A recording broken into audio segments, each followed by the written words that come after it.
Warning, the following podcast contains graphic language that Nancy Reagan and Tipper Gore deemed inappropriate in a civilized society. We're here to talk about the political environment and kind of what it means. Some of us are going to have our own views. These are our private views. Every person has a bias, and hopefully you'll know that we wear our bias on our sleeves. That way you don't feel like we're trying to deceive you in any way.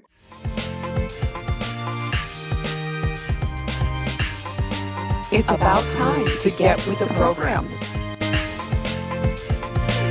No, you're shy now? All right. Anyway, this is Josh Cameron with the program. Get with the program, guys. This is why we do it every week. I literally just had somebody unfriend me and then try to gaslight me saying that it was on accident because I challenged a preconceived idea. And I don't need to be right, but let's at least have a conversation, and that's what this podcast is for, having conversations. You goddamn right.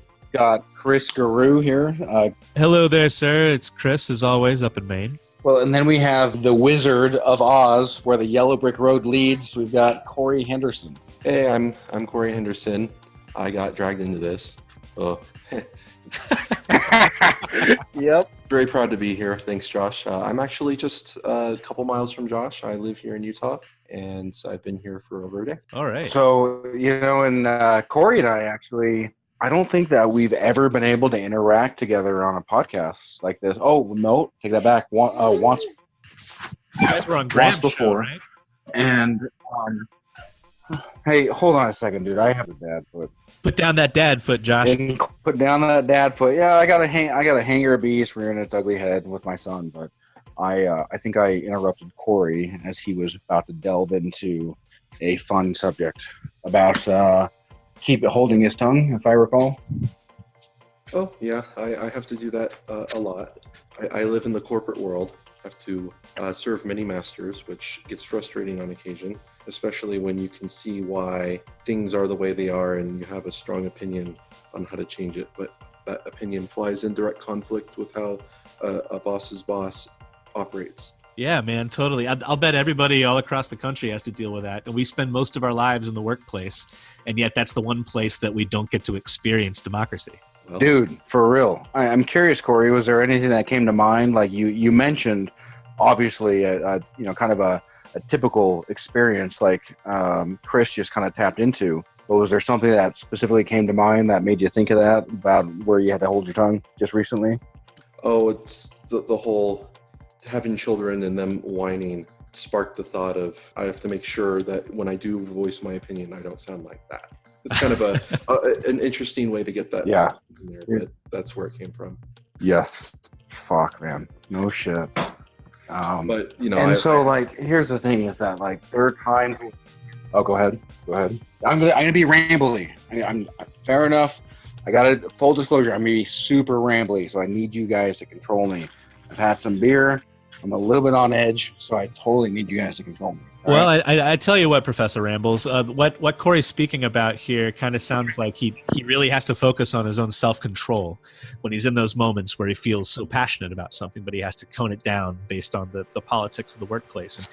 And I was saying before we started recording, we were talking about what you had released on Twitter there at Josh Progressive, where you were discussing how you're kind of related to the Joker a little bit. And I was saying that I can relate to what you were saying because I've always believed that if you're not in control of yourself, you can't really experience true freedom and liberty. And if you're not the one in control, something or someone else is. And you can't have that, of course. But Josh, would you like to elaborate on what you released on Twitter? No shit, dude. Like, literally, like, these are things that I unpack on the daily. So I basically had a don't allow other people to define who you are moment. I just needed to talk. It's anyone who knows who I am knows that I really enjoy talking. It's really not that I like the sound of my own voice, literally, so that I like the sound of my own thoughts as they are bounced around in my head, because I am very drawn to Socratic dialogue, and I need someone to talk to. Unfortunately, I don't always have somebody there, so I just talk and I record. And so I was basically just going on like, don't allow somebody to do it to tell you what your experience means, whether that be, if we're talking politically, say 2016, we've got a line in the sand between Democrats saying you are either, very binary language, something that Corey's quite familiar with, but you're either a Bernie bro, or you're for one of the better class. You're for unity. And yet, unity is then expressed upon when we see where unity really needs to be defined. We see Joe Crowley and we see Alexandria Ocasio-Cortez. And we see this defining moment where on national TV, Joe Crowley says, "Yo, girl, I will support you 100%. I will give you my what's the word? My endorsement. Yeah. I will endorse you. I will publicly endorse you." And yet, when he lost, he didn't. Why? Because he was literally up to 2 weeks before the damn election. Literally was 30 points above. Literally was 30 points above the. He would say whatever he wants to that kind of buffer. Yeah. Exactly. Yeah, he's running as independent against her. And thanks for, I was kind of searching for thoughts, so thanks for prodding this along. But yeah, exactly. So when it comes to showing what true unity means, when he could come out and say, you know what, while I disagree with democratic socialism, she won in a democratic environment. And here is my endorsement, something that I pledged to give her 3 times. And now it just shows how meaningless it is. No, it revealed who he really is. Very same. Dude, it really does. And again, I'm rambling, so cut in. Please cut in. And you know what else is they weren't ready for an Octavia Cortez to be able to win that.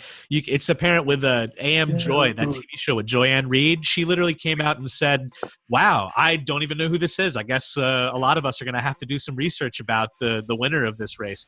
And at the same time, the people who are paying Joyanne Reed are the ones who donated to Crowley's campaign. So don't tell me you don't know who this person was. You just didn't expect it. No shit. Exactly. And so herein lies the biggest hypocrisy, and that's such a great point, Chris, is that, but not only, one thing that I think you left out a little bit of context is that was also a way for her to try to justify. Everyone else needs to get to know. Everyone else needs to know who she is, so it's okay that I don't. And yet I literally was, dude, I was talking to freaking, what's his name? The political vigilante, Graham Elwood. Right. I was literally on his podcast a year ago, and he brought her up by name. Yeah. By name a year ago. He knew who she was. Jimmy Dore knows who she is. I'm sure that InfoWars, I'm sure that even Alex Jones knows who she is. And so people who are outside of mainstream media, doesn't mean that you're right, doesn't mean that you're on to the correct line of thinking, but they know who they are, because mainstream media is a certain bubble, and whether that's the bubble you want to engage in, that's up to you, because I'm not here to tell you how to think, but I will damn sure come with a spear, just pierce that bubble, and at least tell you how I think. And so maybe you get mad at me because I'm being aggressive, obviously, but it's not even that the media that's in that mainstream bubble don't know these things. They see it and they dismiss it, because they've become too complacent in believing that, the upper echelon are the only ones who are ever going to take this place. So they feel like they've got it. They're getting lazy at their job. Like, I don't want to say that all journalists are bought, but I'm just saying that the ones that aren't seem to be pretty goddamn lazy to me. And I'm talking about the ones in the mainstream, the people who are doing the alternate media, the folks that are showing up on YouTube that are actually doing their research. That is, I'm not, not the wackadoos out there, but they're, I don't know. Everything's going through a major phase shift, and I'm starting to believe some people that didn't exist before, and I have no desire to believe the people who've been around the whole time. Well, and I think this is something that Corey can really speak to, and I'd like your thoughts, Corey, when we give you a chance to speak about a healthy working system versus a building system. So a building system, it needs that micromanaging, it needs that constant input. But a healthy working system says, I've got the input I need, and so we're gonna work with it how we do. And so again, whether that's right or wrong is not really my point, but I'm curious how you take from that. And again, this is a biosphere of mainstream media saying this is the working system and the working paradigm we want we want to engage in. Oh, well, the thought that was coming to mind as you were saying that, Josh, is the concept of a fast feedback loop. And in programming and just in IT in general, you need a very fast feedback loop to be able to identify problems before they get bigger. And I think that the mainstream has those feedback loops. They know when something's going on, and they make the active choice to be complacent or lazy, because either they're protecting their job because if they say the wrong thing, they'll get fired, or they think that saying anything about it won't matter in the long run. And a lot of these people pop it up on YouTube don't have those feedback loops necessarily, at least at the scale the mainstream media does. So go ahead. No, well, I was going to interject with, while none of the three of us are biologists, I'm curious though, just kind of our loose interpretation of fight or flight mechanisms and kind of the lizard brain, if you would think if that kind of works in that same paradigm. And so people are upset and it just snaps into the core of who they are, which is effectively fight or flight, right? Most definitely. That kind of came to mind, and I'd love to hear your thoughts still expressed, Corey. I know you know me, dude. We've fucking known each other for years. I'm sorry. Well, I think the biology or biological perspective there does apply. People reveal their true colors when they're in times of stress. And while what their decisions might not always, everybody has regrets. Maybe everyone isn't 100% true to themselves in a time of stress. It's here, show me what you got right now, no filter. And my wife was saying just last night that sleep aids and celebrities cause for some crazy shit to go on Twitter.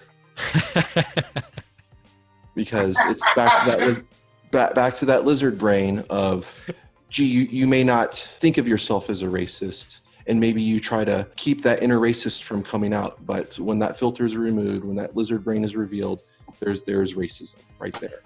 Fuck, that's such a great point. And I love that intersectionality with just a regular person, your wife. That's so awesome. Somebody who doesn't even contribute. And just, I mean, it's such a great point. Sorry, go ahead. And, people, like on the issue of racism specifically, may honestly think they aren't racist, and they have to be explained to why what they said is racist, and then they have a choice. They can either apologize and not say certain things ever again, or they can be dismissive. And that's yes that's a really good take on what happened with the Roseanne situation. I mean, obviously that's what we're in part refereling here. For real, coming full circle to AMG. Coming full reference to Aim Joy real quick. I was thinking about Elon Musk, actually, not Roseanne, Elon, yeah. And not to say that he said racist things, but things he said some shit that I just go, oh my god, and he's my icon. Oh yeah, wow. Right? Do you think Elon took some Ambien just before he donated to the Republicans? No, that's actually a whole other topic. But I can get back to that later if you remind me. But well, just like coming back to AM Joy, real quick, and coming back to what Corey just so succinctly put: when people's filters are down and people's prohibitions are down, and then they're lifted, and then they're able to freely express how they think. Everyone else thinks this way. Surely I'm not wrong. Nobody else knew who Alexandria Ocasio-Cortez was, so surely I'm not in the wrong. And it's just another means to try to justify effectively gross behavior. Anyway, sorry, I know I'm interrupting. Sorry, go ahead, Corey. So in the most recent Tesla earnings call, this was Q2 2018, Elon Musk apologized very specifically to a couple of investors that on the previous earnings call he so succinctly dismissed. And I like what he said. He said, I apologize. That was, rude of me. There was a reason. There's no excuse for it. There was a reason for it, but there's no excuse for it. And I think that is where I give the thumbs up and say, you got to own your mistakes. And at least that individual does on a regular basis, because we're human. We have that lizard brain. We have regrets to what our lizard brain pilots us towards sometimes. But if you can own it and you can make amends, that is what defines who you truly are. That's the essence of humanity right there. Yeah. Can you overcome that innate thing that isn't quite 100% right, or it may be pretty close to 100% wrong. Can you correct that with your higher level thinking? And then coming back with the introduction, and Chris wanted me to speak to kind of the inner monologue that I had, the diatribe that I recorded yesterday was, just because you're scarred, just because you have a different paradigm than anyone else, just because I think differently than Corey, just because I think differently than Chris, doesn't mean I'm wrong. So nobody needs to look through a paradigm of right and wrong. Leave binary code to computers. Again, something that Corey has excessive experience in. Leave binary equations to computers. Leave the gray zone for human beings, where our brains have been developed over, give or take, 3 million years, trying to fully appreciate what nuance really is that a computer is unable to. So, well, don't let there's no right or wrong. Laugh. You're scarred. Go ahead. Oh, it's because you keep bringing up the binary and the computers, and more with the development of artificial intelligence and higher level thinking and computer neural networks. Binary is kind of becoming a thing of the past. Sure, it's still there at the CPU and the memory level, but these programs that they're coming out with, getting closer to humans, it's scary a little bit. Whoa. So that yeah, you're right. So as far as predictive modeling is freaking, it's crazy, it's scary, but at the same time, you're still saying with this predictive model, I want you to give me X. Effectively, right? I'm going to predict what your behavior is, and it's going to be X. So it is trying to model a little bit more closely to who we are, but it still is confined to the limits of stretching binary imagination. And we've broken so far beyond that, right? Right? And so we've broken so far beyond that, and so there's no. What were you trying to say, Chris? Right? Jesus. What was that from? Sorry. I feel like I should know that reference. Space Camp, baby. Right. So another topic we wanted to touch on, and I'd like to get your take on this, Corey, but let me set you up real quick. This guy named Josh Gibson, I believe, he created this group in 2016 called the Prayer Patriots, and they were the same ones who put on the big rally that was in Charlottesville, Virginia, where Heather Heyer was run over by a truck. She was a counter-protester. And what happened is this guy, he claims to be for free speech, and he is right-wing, but he also denounced the neo-Nazis, he denounced the Aryan Nation groups, and he denounced the alt-right folks that showed up right after, the very next day, he came out with that, and he said that he's not associated with them, but he's so pro-free speech that he doesn't restrict them from showing up. Well, this time around, they had their rally, I think it was today, actually. It's Saturday that we're recording this. And the same thing happened again, except this time he tried to exclude a couple of white nationalist groups from joining into his rally to try to tamper down the violence. And what occurred is Antifa showed up, and from what I read on Twitter, there were flashbang grenades or some kind of anti-protester stuff used by the police department in Portland, Oregon. The Antifa people are pissed off that they protected the crowd. But I don't know, Corey, what do you think about free speech and whether or not we should tolerate it from groups that are so close to hate? Well, that's where you get into the paradox of tolerance, is you provide a platform for free speech, but you ultimately get the extreme, and we have to be intolerant to those. Now, there's a distinct difference between allowing speech and allowing, what's the word? Hate speech. So let me chime in and help. So this is where I try to find when I'm protesting. I look for an opportunity and I pounce. And so feel free to interrupt me too. But so I think that there needs to be an opportunity, but not a platform. So an opportunity for these disgusting people to view their disgusting views. Otherwise, we have no idea what disgusting views they fucking have. We have no idea what sort of power they can wield with these disgusting views. And yet, this is where the marketplace of ideas, I think, has a lot of power. And that as they view their disgusting views in the same way that somebody can have a sign that says no Negroes allowed, we can have the marketplace where a free market response shun these people in the same way that this guy did, with the very next day and say, get the fuck out of my rallies. Are you here? Can you show up? Sure. Because you have the right to speak, but you don't have the right to be free of consequences. And so this is where I think, as Corey was trying to tap into, the paradox of tolerance is that we can't tolerate intolerance. It's just not possible, because if you tolerate intolerance, it'll corrupt you. Anyone, coming back to what Chris said, he mentioned about how in the workplace, it's funny how much time is spent in the workplace, yet it's so undemocratic, yet it's where most of us live, in a democracy. And so based upon our experiences, and I'm trailing out, I need your help, but I just lost my train of thought. I've often been told that I take the wrong stance when it comes to this kind of thing. And let me preface this with, I do not have the same views as neo-Nazis, and I don't agree with white nationalists and the whatever they call themselves, the original Europeans or whatever the fuck. All that shit's ridiculous. Well, so if I might chime in here, and I think I know where you're going with this, Chris, but I've been to many gay pride parades here in Salt Lake City. And every single time, there's that little subsection along the parade with the people holding these signs of God hates fags, etc. Right. The Westboro people, correct. And you know what? They have a right to think that, and they have a right to hold their signs. And what happens with them is what we're going for, because the police surround them and keep the people away from each other, so that you have your views, you stand over there. You have your views, you stand over there. As long as you're not going to brawl, you hold your views. Where you creep into the realm of, there's a point in which your speech becomes your action, and is that action legal or not? And they have a legal right to be there and express their views. They do not have a legal right to strike another.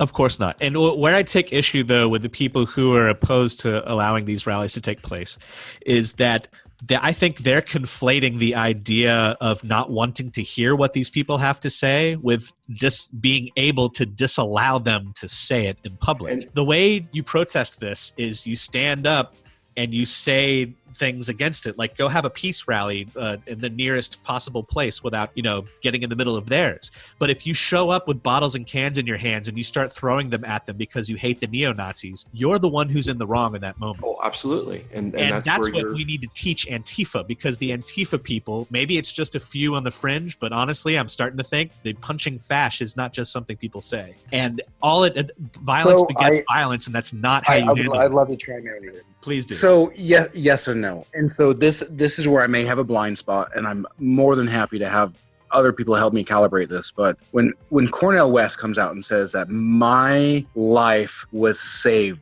by Antifa members who literally stood up for me, a black man with wild hair and a gap in his teeth, these scrawny white boys stood up for me. Who the fuck am I? I'm a Negro. These white guys stood up for me, put their bodies on the line. And so this is where I'm okay with them being there. I'm okay with them being in an antagonistic presence. I'm not okay with them throwing the first punch. So I'm okay with them reacting. As well. It's I'm not okay when with they them. throw a brick at someone's head before anyone else had started any violence. That's the line I wish they wouldn't cross, because it screws up their message. Yeah. It gives so much fodder to the right to scream at the left. And I know that there's more than just two sides to all of this, but the violence is the bad part. We have to hold ourselves and people with our ideology to the same standard as we do the opposite side. Well put. We don't want them to throw a punch. We should not throw one ourselves. And if a punch is thrown, you de-escalate as much as possible. Sure, stand up and defend your physical self on a physical attack. But the goal, and this is something I wish policemen had a lot more training in, is de-escalation of violence. I agree. And so coming as a Joe, like not just an average Joe, but an actual G.I. Joe, it's a government issue. Plenty of times that we'd laugh as GIs about, we'd get drunk at a bar and we start a fight and some motherfucker could go to jail for destroying government property. And while that's funny, it makes one think, okay, so I'm somebody else's property, but when my enlistment's over, I'm my own property. So where does that idea of property stop? And so I was out protesting when the dotard in chief was supposed to come and give Orrin Hatch a hand job and ask him to stay in Senate so he could have his number one sycophant. And so there was a Antifa guy that was the first guy to reach out. He reached out for this some guy wearing an InfoWars shirt that says CNN, fake news, some shit. But it was an Antifa guy that reached out and grabbed his phone, tried to grab it, tried to actually reach for it, and that's when the guy lost his shit. And so I saw a lot of stuff where people on YouTube trying to call attention to it. And since I try to be of a principled nature, I can't just say, so this is where I feel like I'm pushing against my blind spot, but I can't just say I love Antifa because I love Cornel West. I can say these guys were in the wrong because they started infringing on his property, on effectively his person. I mean, what's tied to your phone? Maybe it's like taking accounts? someone's wallet at that Maybe point. Yeah, dude, for real. And so he threw a punch, and so which. You infringed on his personal property. He infringed on yours. And so this is where we need to define terms. You know, he may have not been violent towards this person's body, but he could have fucked up his life so hard by stealing his phone, much worse than a punch to the face. And so wouldn't stealing his phone actually be tantamount to far worse than throwing a punch? And so we need to define terms. And we need to understand that there's violence, and there's violence through action. Action itself is philosophically meaningful, and much the same way that I unpack The Matrix a lot. And I think that there's probably a lot of Matrix nerds out there. Love that movie. The violence isn't just violence. There's a lot of ideas articulated. This is Eastern responding to Western. This is the Eastern idea of passive. Look at Neo. He's so calm. He's so inwardly calm, and he responds. He just does. Coming back to my diatribe that I shared last night. Yeah. You do. Chaos does. It just does. You have to find that inner calm, that inner zen, that chi, if you will. And it doesn't matter if you're scarred. You're not right or wrong. Try to use it productively. Try to add into humane ways. So Antifa has a response. In the same way that Gandalf said, I love pop culture references, as you can tell. Gandalf was talking about, what's this fuck? Smeagol. And he's talking to the bearer of the ring, the person whose fate, like this guy could ruin the entire world. And even still, Gandalf wasn't willing to go down to binary ways of thinking. And he says, I still yet think Smeagol has a part to play. And so regardless of how scarred you are, yeah, right? Regardless of how scarred you are, you have a part to play. So use it in a productive means to advance meaningful dialogue and break from the paradigm of right and wrong. And with that, we're going to have to go ahead and take a break, but we'll be right back with a little bit more from hopefully Josh and definitely Corey and definitely me. See you in just Yes. I'd like to talk about some other stuff. MDMA. All right. We'll be right back, folks.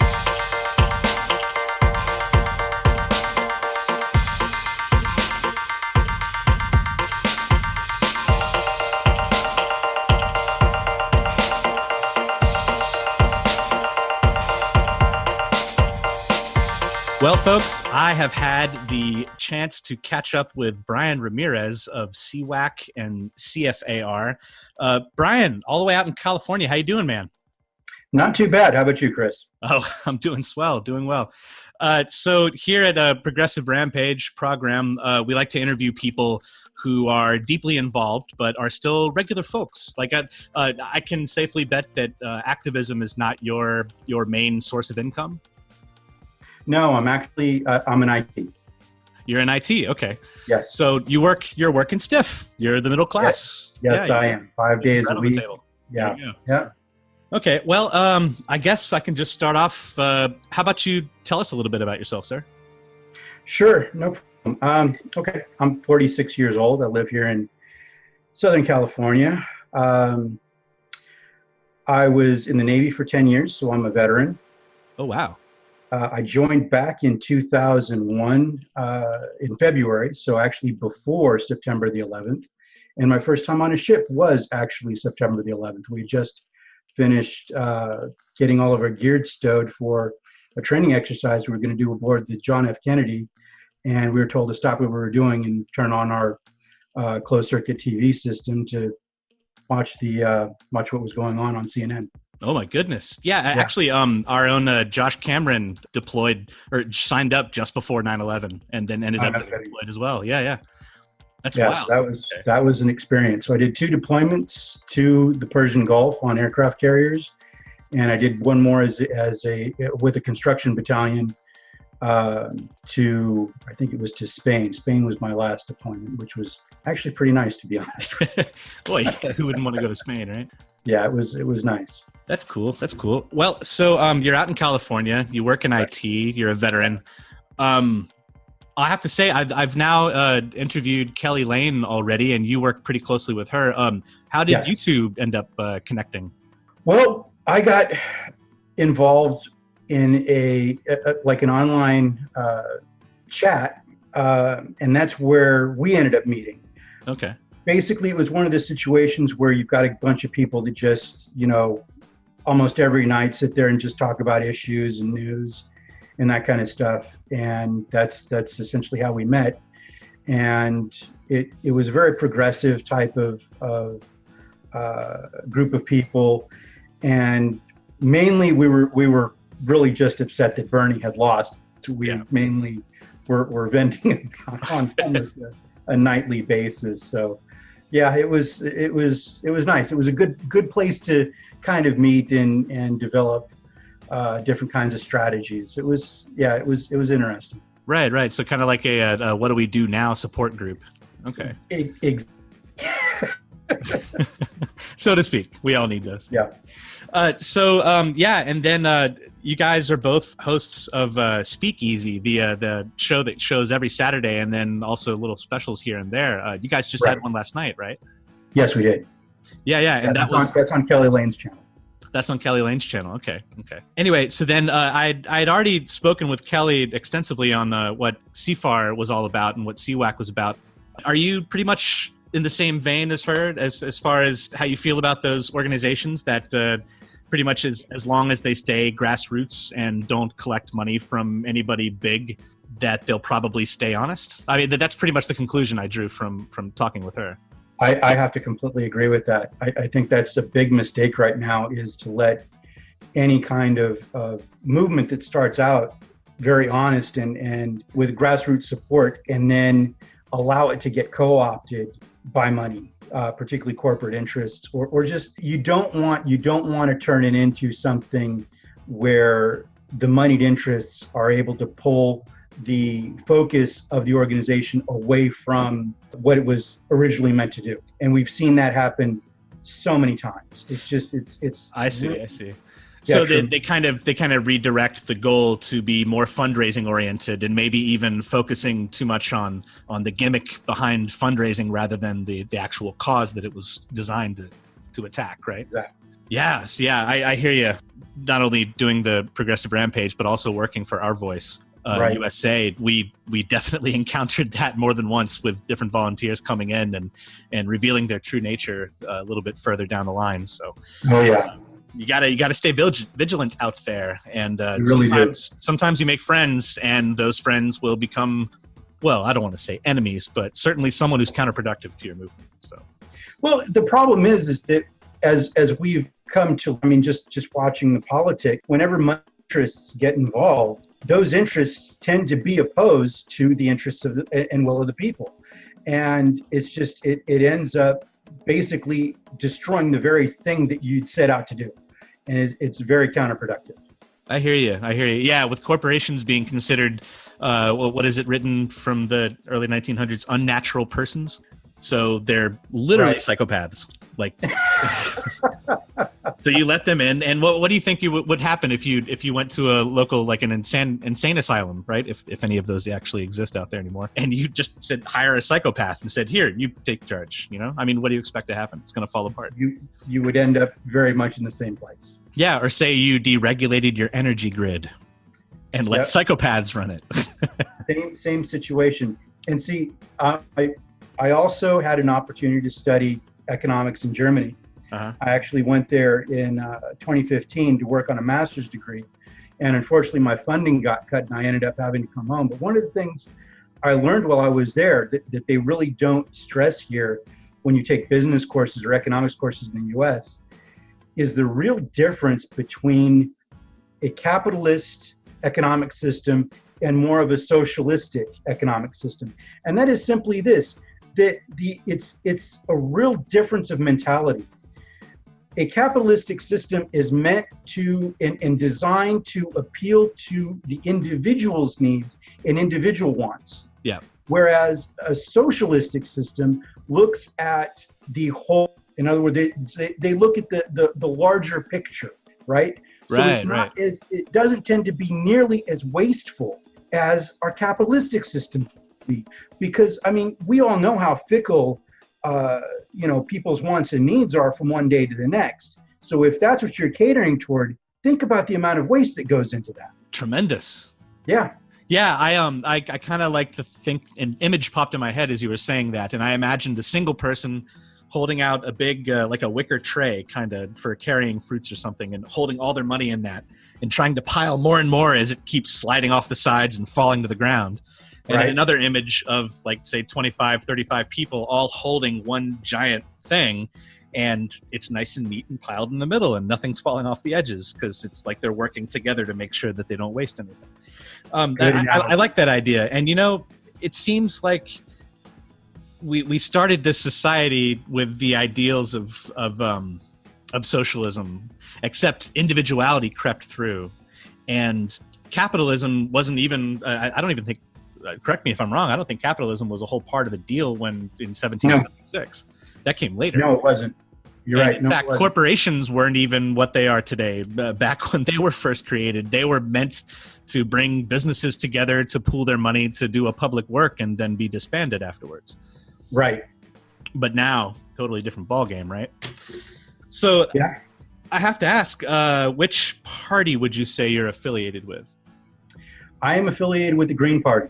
You are? Okay. And how long have you been a Green? To be perfectly honest, I became a as soon as I realized that Bernie was being cheated. Yeah, I have to say, as soon as I realized that myself, I canceled my Democrat membership and became an independent. However, I did vote for Jill Stein because I just couldn't vote for the other two, Yeah. And actually not just because she was the only person who was preaching anti-war and trying to close down the army bases. And I would love to see what a Jamu Baraka could do with a little bit of clout in the federal government, if you know what I mean. Completely agree. She was, without a doubt, the only logical choice in the previous election. No question. Yeah. So in your estimation, I mean, we understand that the machine or the establishment's definitely always fighting against it. But do you think the Greens will ever get their chance to be on the, I hate calling it debate, but the debate stage in presidential elections? I think that really depends on us. Yeah. We have to hit that 15%, huh? Yeah, it depends on us. It depends on how loud we are willing to get. If enough of us get together and we demand that we be heard, then yes, it'll happen. But it comes down to us. And I've said this so many times. We have to start looking at ourselves as individuals and realizing that we can't expect the world to change if we're not willing to change. Hear, hear. So it has to start with us as individuals. We have to start other differently and realizing that, our own personal needs sometimes have to take a back seat to what the greater good needs, essentially. And that's when I became a Green, is because I see their platform that I would love to see implemented. That the real problem is that there are enough people whose own personal needs are opposed to what the Green Party wants. Uh-huh. And that's where the problem is going to come in. So people are going to have to look at themselves and go, wait a minute, what are we trying to accomplish here? Is this just for me, or am I trying to save future generations? Am I looking out for my own children at this point? It's quite the conundrum, It is. And even as altruistic as one might try to be, at the end of the day, even those of us who are fighting for more of an inclusive world still have our own personal needs that we need met, and sometimes those needs are even unrealistic. I can admit. I mean, how could you fight against the indoctrination, right? Like I went to public school. Of course I'm a capitalist. I was raised to be one, but that doesn't mean that I can't push back against my own programming, right? Use my higher intellect. Exactly. But speaking of higher intellect, during the episode tonight, we were talking about MDMA and its effects on PTSD for veterans who come back who've seen too many horrors and their brains are kind of stuck in the fight or flight mode. And Yes. It dawns on me that not related to helping them out, but as far as the stuck in fight or flight mode, it just kept ringing in my head. And all I could think about was what the media seems to be doing to voters, especially those who claim to be part of resistance or those who are part of the MAGA movement or whatever the hell Trump people call themselves now. Right. And it's like they're trying to get them stuck in that triggered mode, stuck in their fight or flight. And if they do that, that means that we could have like a nation with at least half of us in some form of PTSD. What do you make of that? Do you think it's an effort to get even more people to not vote, or even more people to just fight over stuff and never make any progress? Here's the way you have two sides to this same coin, and that is this: you have Hillary's worshipers, followers, whatever you want to call them, and then you have Trump's. Yeah.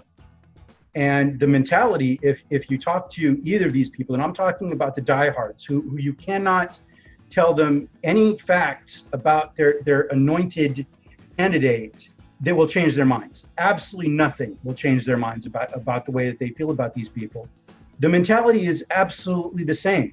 They are stuck in this mode of supporting their candidate, regardless of what the facts are, or regardless. I mean, Trump said it himself at one point. He could go out in the street and shoot somebody, and it wouldn't change his poll numbers. And to be honest with you, I think he might be right.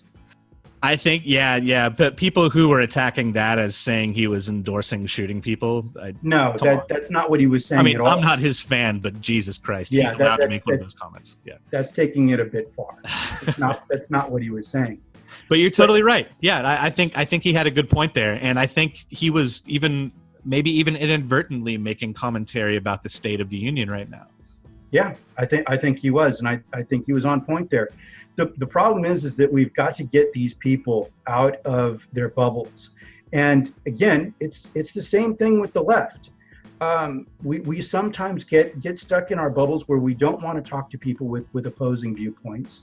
And it doesn't help to broaden the perspective, and it doesn't help to advance our cause, because we've got to appeal to people who are in the same situation that we are, but might have a different way of looking at it. You know what I'm saying? So, yeah. It helps us to try to reach across and talk to some of these people, just to get them to understand that their situation is not different from ours. We're asking that the same kinds of changes be made. We just might go about it a different way. That's fascinating. That's a good take. I really think that it's futile to go on social media and engage in an argument with someone with the thought that you're going to change their mind about something, unless they enter the argument saying, I'd like you to change my mind because I'm on the fence. And I like to think that anyone can change my mind with some facts. But to be honest, even I find myself just gravitating towards my own echo chamber, my own bubble. Sure. And so is there any other tactic out there besides virtue signaling or making candidates sign a contract that promises to do things, or just berating people on social media? Or I mean, we even put out real news in the alternate media out there, the people that show up on YouTube, the ones that are double checking their facts, of course, not everybody, but even their voices get silenced. So I'm wondering, have you thought of any other tactics besides what I just described there? Well, one thing I think we can do is just keep the lines of communication open. Don't let yourself get into a position where you're just like, well, because this person thinks this way, I'm just not going to talk to them. We can't get like that. Yeah. We've got to be willing to at least continue the dialogue, because that's the only way that we're going to make any inroads with these people. Here's the interesting fact. You take a look at middle America, that Obama's policies, for the large part, left completely and utterly off the table. he really didn't do much at all for most of Middle America. Right. And these are the same people that if you go through the polling, they voted for Trump largely. And you've got to ask yourself why. Well, here's the reason. These people have been completely ignored for quite a long period of time, and they're sick of it. So they went with the guy, even though he was lying through his teeth, they went with the guy who they thought was actually going to finally address their concerns. It's almost like they said that, you know, their representatives aren't listening to them, and so maybe this guy who their representatives don't like will be able to slap them in the face for them, because obviously they can't do anything about it. Right. Yeah, I can really sense that hopelessness that they had in the Midwest during that election. Absolutely. I honestly, who could blame them? I mean, I really don't think it was a bunch of Russians sending memes around Facebook, by the way, that were really swaying these either.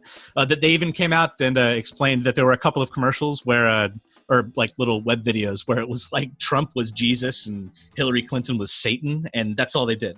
They just kind of made this picture, and like 600 people saw it, you know? Not only that, but the majority of those didn't actually show until after the election ended anyway. Yeah, good point.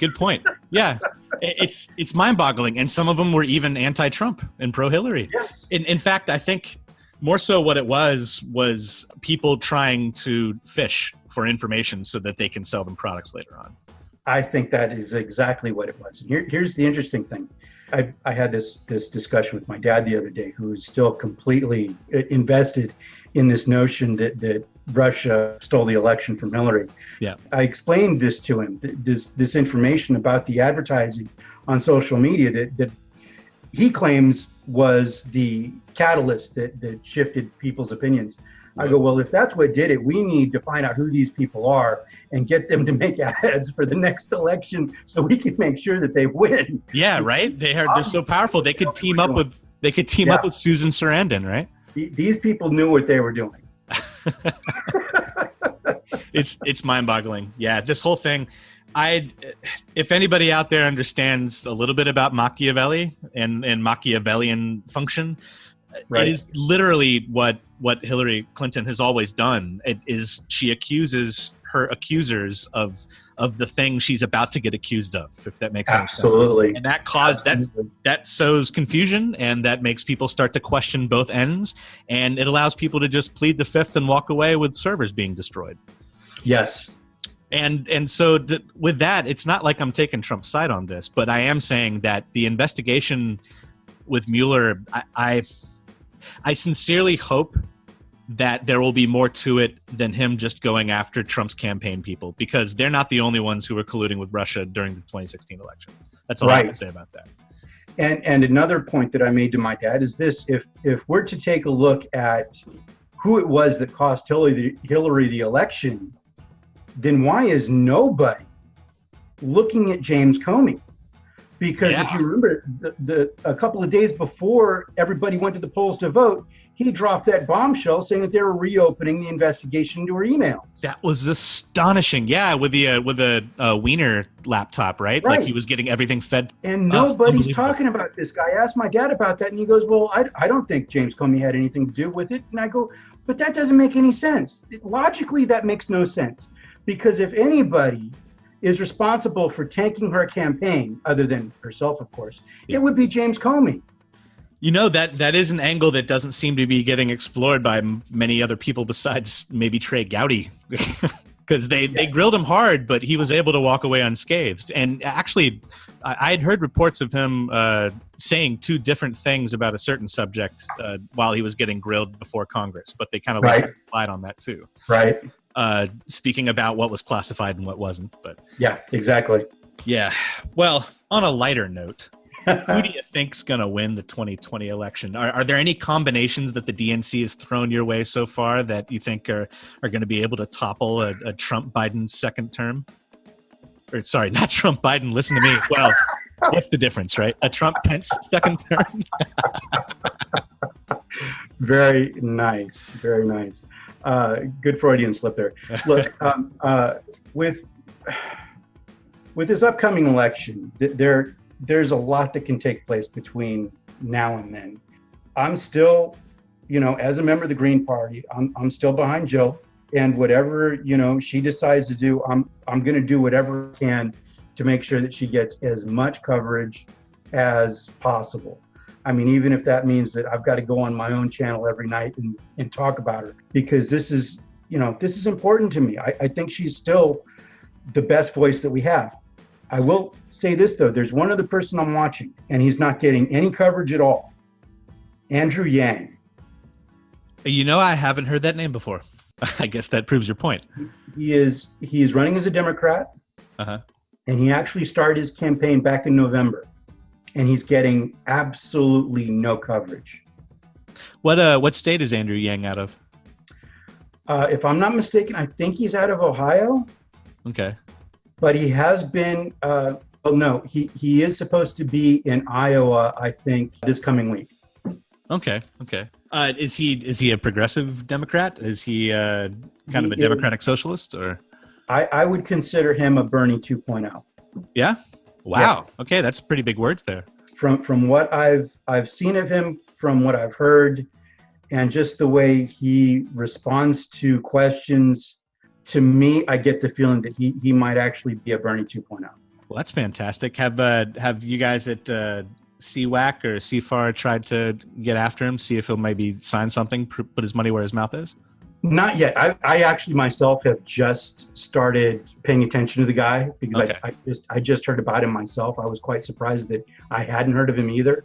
So I know myself will be looking to get in touch with him and see what we can do to reach out to his campaign. But yeah, I would love to see us get in touch with him and find out what we can do to assist him, because I think he's got a very strong message. He's pro single payer. He's pro universal basic income, free college tuition. He wants all of it. He's environmentally conscious. He is essentially, from the way I'm seeing him, a Bernie 2.0. Well, folks, you heard it here first. Every now and then there's sparkly stuff under a rock that we didn't even expect, and every now and then that sparkly stuff is not fool's gold. So we should keep our eyes open on this guy. Maybe I think so. The network. So I'm curious, have you always voted since you were 18, or was there a point in time when you might have not been so engaged? I wasn't very politically active, to be honest, until I'd say after I got out of the Navy. Yeah. And that's when because, as a young man, I didn't really pay much attention to it. I did tend to vote Democrat, but I really didn't pay much attention to the candidates themselves. I do believe that my first vote was for Bill Clinton, unfortunately. But it wasn't, like I said, it wasn't until after I got out of the Navy that I started to realize that something was seriously wrong. Yeah. And I've been reading, I've read some of Noam Chomsky when I was in the Navy, and it started to basically make me aware of just what this country has done and what it can represent. I think there's a lot of potential in this country, in the way that it was founded, in the way that it was constructed, and that we're squandering. Yeah, I can agree with you on that one. And this is what made me decide that I needed to get involved in politics, particularly after coming back from Germany and kind of learning the real differences between a capitalistic and a socialistic system and what they can, what each one has to offer. For instance, when I was there in Germany, I had I think I developed a rash on my knee. Uh-huh. Actually just under my shin, and I didn't know what it was. So I went to the local hospital there to have it looked at. Yeah. And it cost me, and I'm not kidding, it cost me $5 for them to look at it and put some ointment on it, and it went away in like a couple of days. Only $5. I wonder what it would have cost in the States. I would assume it would have been probably upwards of 100 or more, particularly if I didn't have insurance. Yeah, right. I mean, it was a thing. It turned out to be just a reaction that my skin was having with the I was using. But right. I mean, it could have been worse. And then where would I have been? Particularly if I was still here in the States, it would have been really bad. Yeah. And if you'd had a hospital stay, then that's when it starts cranking the bill. And the thing is, what occurred to me is, okay, well, look at the number of car accidents we have every year. How many of those people have insurance, and how many don't? And then how many lives are completely and utterly ruined simply from a car accident? Yeah, it's the what do they call the 1%? They call some of us the precarious class, the precariat. Right. Teetering on the edge, only maybe $1,000 or less in the bank.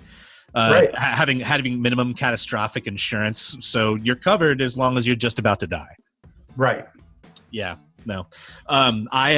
I've been through hospitalization before for having hives, and it certainly, if I hadn't had insurance, it would have broke me completely. And in fact, it put me towards almost check-to-check level, just having to pay the copay.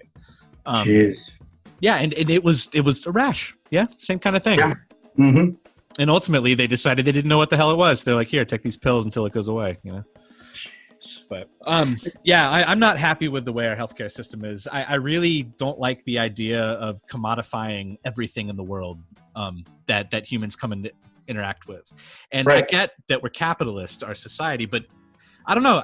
Maybe I'm just so naive I didn't realize it. But growing up, I just assumed that only was pertaining to purchasing of goods and services, and not, the basic necessities. Those things Right. came out of taxes. I mean, isn't that what we all kind of learned? Like, you get fire and police and water and sewage and all those things, and that gets covered because it's kind of like you're paying rent to live in the country, right? But Right. then it comes to healthcare, and all of a sudden you're just a debt slave for the rest of your life. That's Yeah, not the American dream in my book. It's absurd. And when you say that, things are being commoditized, that includes our politicians. Yeah, no shit. I Our mean, politicians are definitely commoditized. Yeah. They've commoditized even our politics. I mean, how absurd is that? Right. In fact, even telling the Green Party or any other third party for that matter, which I kind of hate that they're all called third party. That's kind of demeaning. But telling the Greens that they have to get a 15% cut of the general vote in order to show up on television with the other two. Are you mad? Yeah, that's crazy. What in the world is that? And to be able to get on ballots every time, you have to keep proving yourself like that. That's the kind of tactic that corporations take when they group together like a group like Alex. Yes, they do. And push back against any newcomers trying to enter the system, which, by the way, is kind of like a reversal of socialism, isn't it? It's like Yes, socialism for the corporations and go fuck yourself fascism for the rest of us. That's right. Well, I'm not for that, sir. And obviously neither am I. To say the least. Yeah. Okay.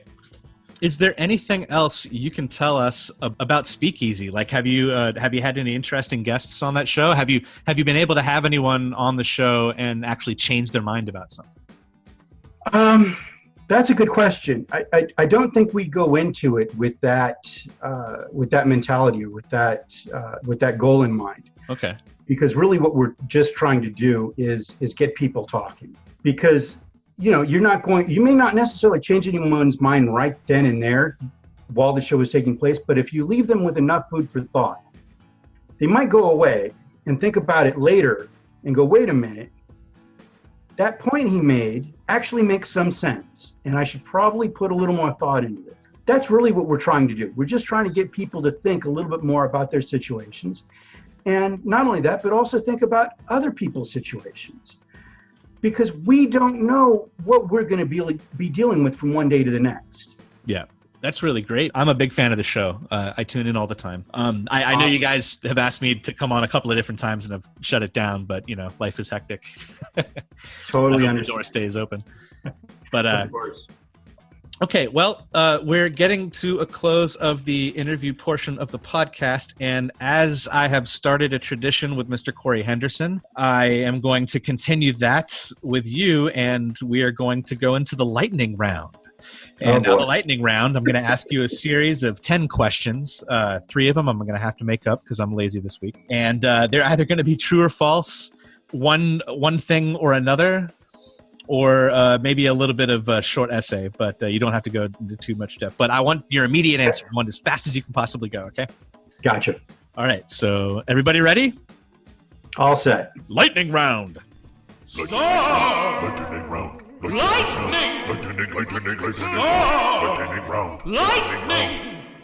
What is your favorite color? Green. Of course. Yes or no? Should California break up into 3 states? No. Okay. True or false? The Russia probe is a worthwhile endeavor. False. Is Trump the root cause of the U.S. becoming more fascist, or is he a symptom? Symptom. Okay. Batman or Superman? Superman. Superman. All right. What is your current favorite band or music genre? Rage Against the Machine. Yes. Gotta love the rage. Yes. If Facebook reorganized as a user co-op, where the users actually get to profit from its sales of advertising space, would you join in? You know, I think I would. Yeah, absolutely. Yeah, democratizing Facebook in that way would definitely be a plus. Do you think that a second internet needs to be developed by IT professionals that can then democratize social media and keep itself free from corporate interaction? It's not a bad idea. Okay, and last but not least, if you could be any type of tree, what type of tree would you be and why? I think I would be an oak tree just so that I could live long enough to basically watch how everything turns out. I think that would be interesting. That's a great answer. Well, Mr. Bryan Ramirez, it has been a pleasure interviewing you for the ProgRam podcast, and I am a very big fan of your show, SpeakEasy, and also the groups that you're a part of, CWAC, CWAC that is, and CFAR, Candidates for American Renewal. What is your Twitter handle so people can follow you? I am at Bram SLI1. It's BRAM SLI and the number 1. Okay, and you're on Facebook as well? They might be able to find you there? Yes, they can find me there.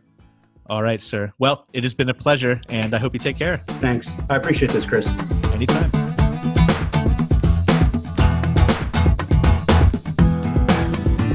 We're back, and I had fun on the break.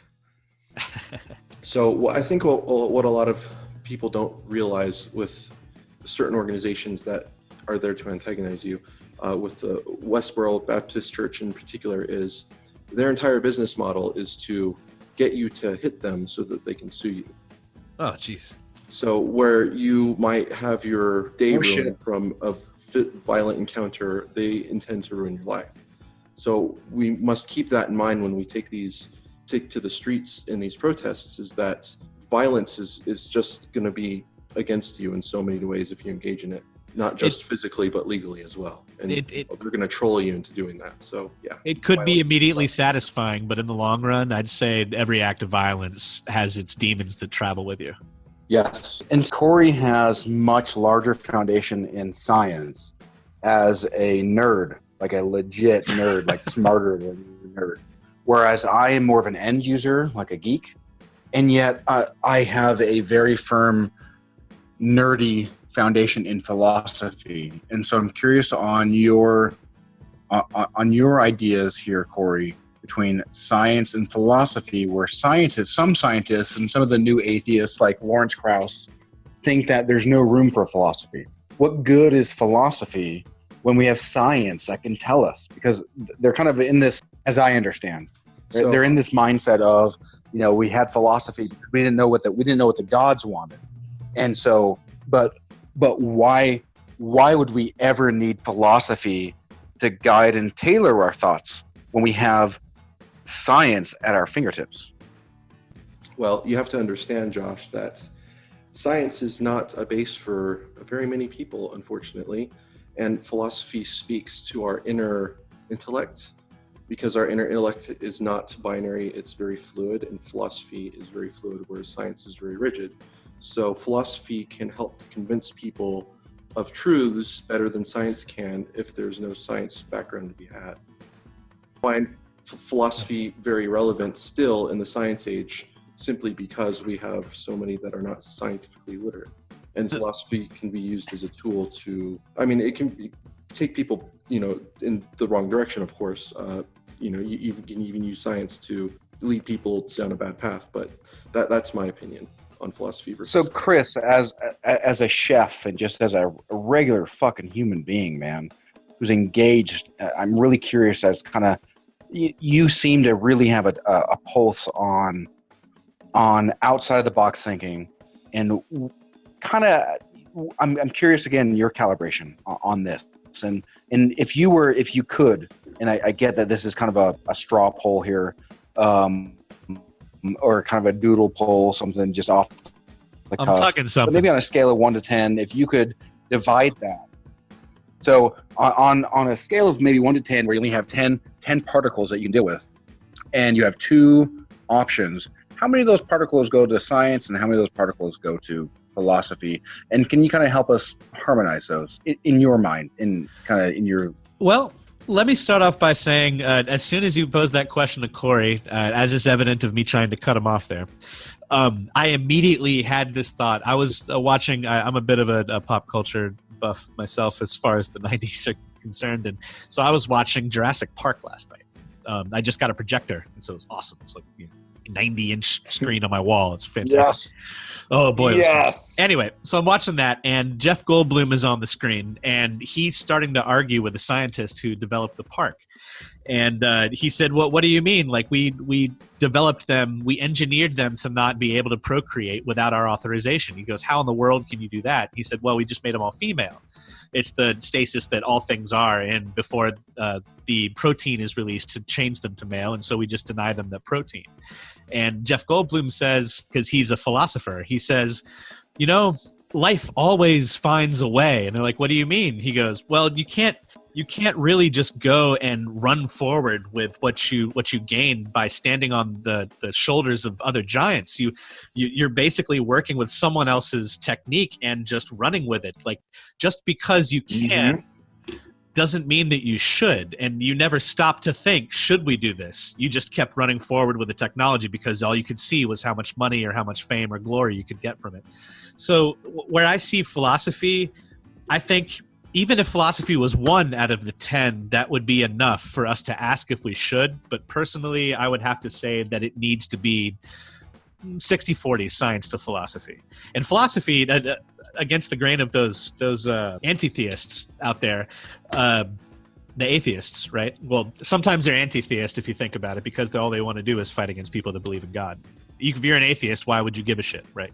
But anyway, counter to their point, I think philosophy has a place, and in fact, it's the only thing that defines humanity compared to other animals that may be in the lower order of thinking. So I totally love the shit out of that response, especially since you brought up a chaostician, you brought up somebody who believes in philosophy, and yet I love you so much, but I'm slightly disappointed that I've been railing against binary thinking, and I gave you a binary option, you totally fucking ran with it. So I was kind of hoping that you would just bust through and say, well, you know, I refuse your way of trying to funnel me like a rat in a maze, fucking Josh. And so look how easy it is. We've literally spent an hour railing against binary thinking, and yet somebody who you're comfortable with just says, well, it's this or that, bud. It's this or that. And then what happens? You fall right into it. I can do the exact same thing. Does that shit ever happen to you too, Corey? Oh, all the time. Nobody's perfect. Well, and it's not that nobody's perfect, because again, it's not like it was necessarily a wrong response. This is an adaptive response. And so just understanding your adaptive responses, understanding where your headspace lives, and where I think the best means to understand things like this are, to be honest, psychotropic substances. I'm a huge fan of, I hate to admit it, I have a soft spot in my heart for public radio, even though I know that the Koch brothers do try to pervert it. But I do love syndicated national public radio. Why? I just told you like an hour ago. I love Socratic dialogue. And so that hour ago may actually not even make sense, that comment I just made about an hour ago, because we're probably going to chop this up a bit. So it may have been 15 minutes ago, but I love Socratic dialogue. And I love talking to people. As you can tell, like I need to jump in. Problem is like I said, I'm a guy with a lance. And a guy with a lance is a guy who pierces. So if you've ever seen the movie Team America, you know, I'm that guy who's a dick. Fuck yeah. I'm that dick. Dicks fuck assholes and dicks fuck pussies. Yep. And so I'm a dick. And so I have to own it, though. And I need to understand that dicks also can get syphilis. And that dicks can get diseases. So I need to back the fuck off sometimes. And understanding how productive I am with my thoughts and my dicking I think can really come back to, I was 18, I think, when I first started playing around with mushrooms. I want to say 17, 18-ish. 17, 18. Yeah, definitely 17, 18. Maybe 16. I don't think 16, but I was going to a goth club, Confetti's. I was really drawn to very dark things. I was, kind of beaten a bit as a kid. Watched my brother, the shit kicked out of him. Watched my other brother get kicked out of our house to go live with our separated dad who didn't give a fuck about us. And so just kind of, plenty of people had so much worse than me. So I'm not trying to get a pity party, but just trying to build some context for my dark thoughts. And so I was really drawn to heavy metal music. I'm really drawn, all I saw was people screaming, people hitting. So I was very drawn to extreme expressions of emotion. If it's classical, it's like Vivaldi, where it's really getting you going. Or it's Beethoven, where there's just the fucking sorrow. It just makes you hurt in your bones. And so I'm really drawn to these radical expressions. And go to these gothic clubs. Confetti's was one here in Salt Lake. In fact, I think to this day, even though Confetti's has been closed for almost 2 decades, maybe even 2 decades, there's a D's restaurant. Do you guys have a D's anywhere? It's kind of like a Denny's. Oh wait, obviously fucking Corey does. Jesus, he's right here. No, we don't have those in Maine. You have a Denny's though, right? Yes, I've seen a Denny's before. Yeah. So it's very similar to that. But anyway, so basically think of a Denny's or International House of Burgers, right? Hamburgers. Anyway, so we turned it to Freaky D's because so many weird, guys wearing makeup and black clothing show up. And so already, in a world where I was born and raised in Utah, telling me that I need to be Mormon, telling me that I can't do drugs, telling me that I need to be in the straight and narrow, telling me that I need to grow up, be 18, start procreating, I need to go knock doors for a colonizing way of thinking, to hegemonize my way into society in a very Borg-like manner where you cannot resist because it's futile and you will be assimilated. I broke from the paradigm and I got a lot of angry backlashing. People literally screaming at me every fucking day at high school. So you want to know why people shoot up high schools? I fucking thought about it all the fucking time. You know why I didn't? Because I actually have a tie to humanity. I give a fuck about fellow people. I literally got screamed at every fucking day for 3 goddamn years. Fucking Gothic, fucking Satan worshippers. People throwing bottles at my fucking head. Wow. Yeah, dude, fucking nuts. Every fucking day, people throwing footballs at my head when I'm not paying attention. I'm supposed to be in gym, supposed to be getting a fucking a high school credit. I'm not looking, and some jocks think it's funny to throw a jock who's literally twice my size, punching down, throwing a football, and I'm not looking, possibly giving me a concussion. Totally rattled my fucking brain. Gets in my face. A couple weeks later, I stood up to him, and he actually kind of respected that.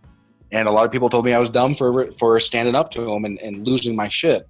And sure, he could have beat me up, but you got to stand up to bullies. And so from a young age, I've challenged the fucking paradigm because I fucking hated it. But I've always been a shy kid because a survival mechanism of mine dealing with abusive behavior is I shut the fuck up so I don't get abused. That's what you do. You shut the fuck up and you just kind of fall in line. And this is where Democrats lie. They shut the fuck up and they fall in line. Shut the fuck up. Hillary Clinton is our president. Go ahead. Josh, do you think that dabbling in the psychedelics of psilocybin maybe opened you up a little bit? Absolutely.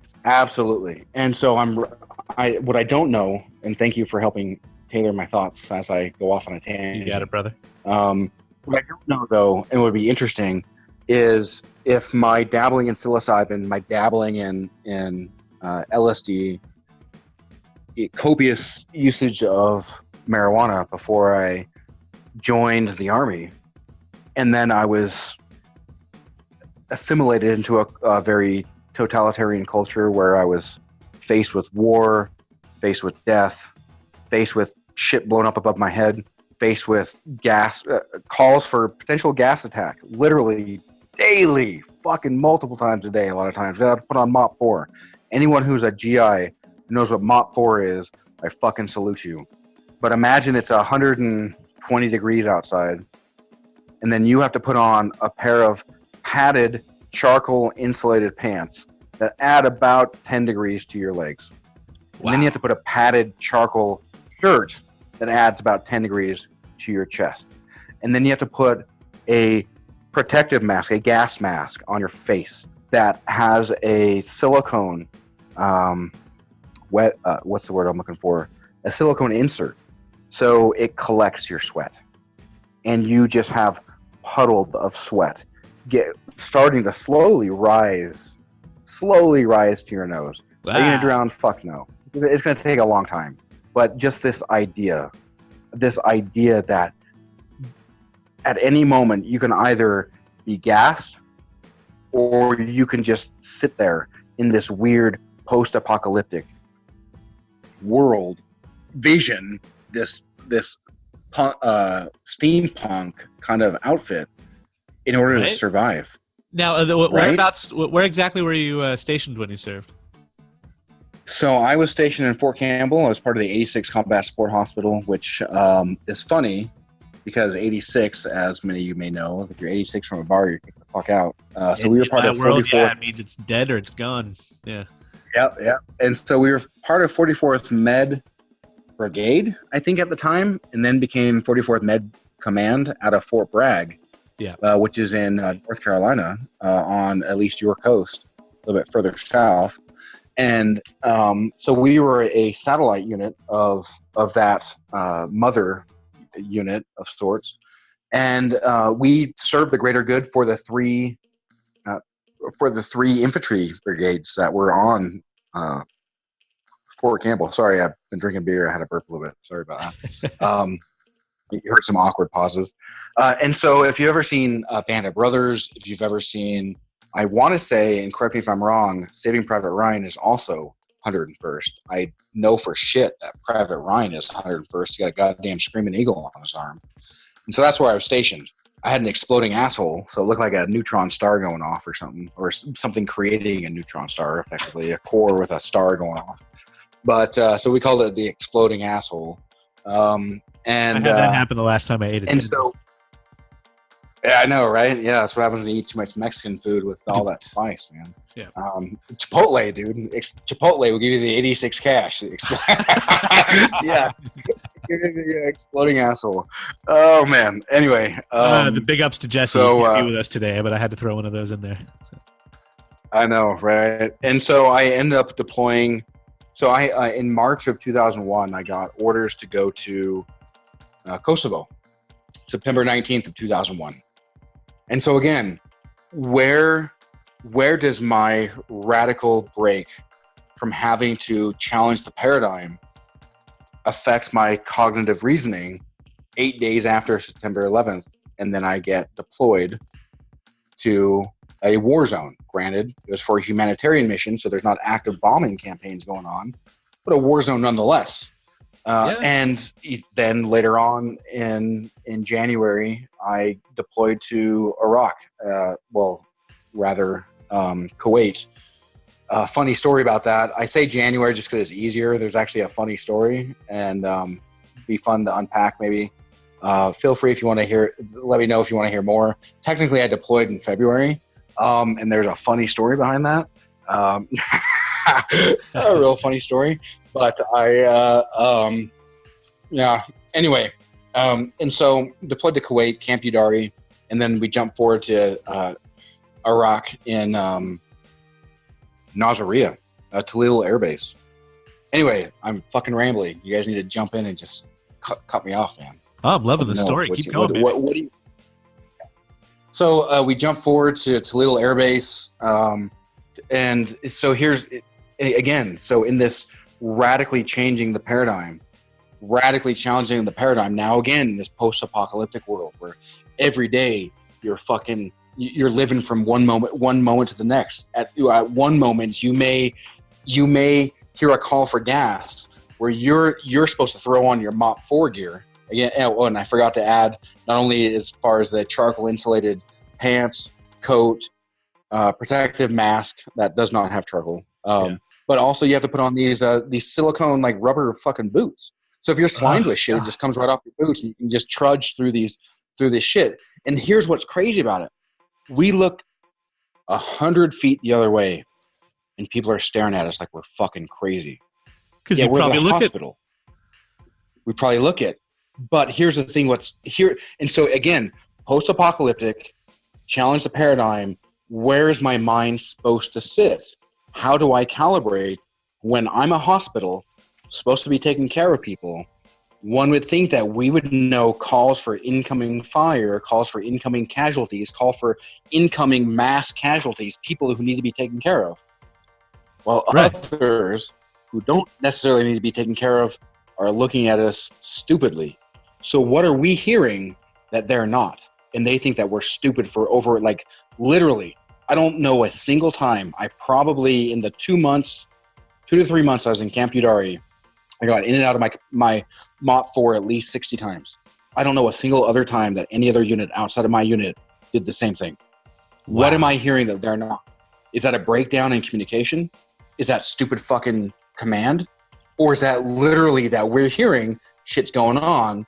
Or is that just them trying to tell us, hey, man, this shit's dangerous. You gotta get ready. You gotta get ready. You're a soldier. You're a soldier at any moment. You might need to kill somebody. You're a soldier at any moment. You gotta fly that flag. You're a patriot. You're a patriot, brother. You gotta stand up for what's right. You're a patriot. You gotta stand up for the Democratic Party because it's what we say. It's what we say. Getting Mott 4. It's what we say. It's your life depends on it. It's what we say. You better do it. Better fall in line. You can't think for yourself. And so this shit's scary, man. And you know what? Exact. Go ahead. You know what it makes me think, Josh, and correct me if I'm wrong, but it's almost like the military when they program you, to use some term from Corey's world, when they program you to be a warrior, they're basically forcing you into your fight or flight mode always. Like instead of that switch coming on when it's necessary naturally, they're breaking that code just to leave it on all the time so that you're at any point, you're ready for the fight, you're ready to put on your suit, you're ready to, like that's how they train you, because obviously it's a survival technique. But when you matriculate back into the world, I've been reading a little bit about this since we said we were going to use it as a topic, and I'm shocked. Yep. Like it's left on forever. And how the hell do you get out of that? And they just throw psych meds at you all the time. You do. Coming back to my diatribe as the Joker, you do. Your fight or flight is on. What do you do when you need to run for your life? You don't stop. You do. And you look for an exit as you're doing. If there's a building on fire, you do. You get the fuck out and you look. This is the same thing that I tap into. This is a survival mechanism, a coping mechanism that I still employ today. Yeah. Which is why I get so much enjoyment out of protesting. It allows me to thrive there. It allows me to live there. Could it be destructive? Could I sit in my room alone, rocking myself, punching myself, hating myself for shit that I saw? Sure. But I'd rather do, right or wrong, start or not, I'd rather do that adds to the human condition. And to be honest, again, Josh, I would count you as one of the lucky few, maybe half. I don't even know what the percentages are, but you're of the lucky group that are able to like refocus that kind of energy that you come back with. Like I know that you get what do they call it, rotating back into the world, and like you probably get spoken to. Is there anything that you go through as a vet when you stand down and stop being a soldier? Do they give you any kind of program deprogramming, let's say? No. They just expect the only you to deprogramming they just expect you to deal with it. I mean, do we do anything different to people who get thrown in prison? Like we treat them like they're subhuman. We treat them like they're pieces of shit. We completely take away every right that they have, every semblance of humanity, every semblance of being able to integrate into society.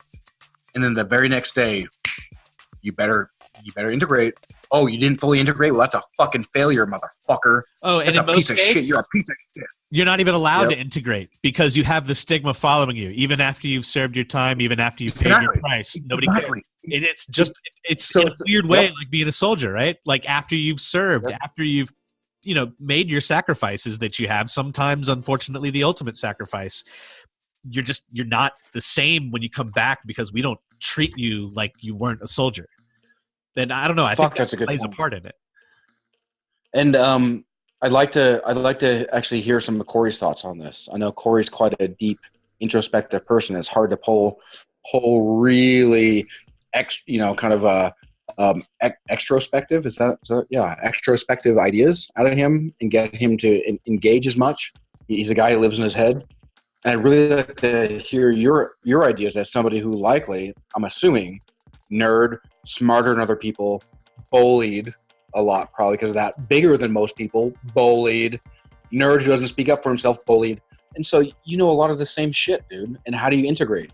When people treat you like you're subhuman, maybe even superhuman, which is kind of that flip paradigm, whether I'm subhuman prisoner, superhuman soldier. I'm curious, as a regular person who likely went through some of the same trauma I did in a different degree, I mean, how did you integrate, man? I've never been in the military, so I don't know that I can have a correlated frame of reference, but I will make an attempt. You don't need to. This is, I have, again, an outside of the average experience, and mine might be a little bit more extreme, but you deal with the same shit that you're a working class dude who's dealt with fucking bullshit every day, who likely doesn't speak up for himself much, probably a lot more now than used to. And what did you do in a system where you were treated, where your rights weren't as important as other people? And then how did you integrate when you decided, I'm going to start chasing that dragon in a way to, being that we're talking about mind expanding, I'm going to chase that dragon, but instead of being to a better high, better rights. How do I chase the dragon to a better me? And I'm curious your kind of every man's take. So I kind of had the same defense mechanism that you articulated of silence and, duck and cover to protect yourself. I grew up with a similar mentality of get out of Dodge, hide away, and that contributed to my extreme introversion. Now, a person talking to me these days would have no idea that I'm an introvert, and that's mostly because I've learned to overcome the duck and cover. From an external point of view, I can carry on conversations and be engageful, but still at my core, I'm introverted. That being said, how have I overcome it? Well, it said that mimicry is the biggest form of flattery. And when I engage with someone, or rather someone engages with me, I've learned to mirror them.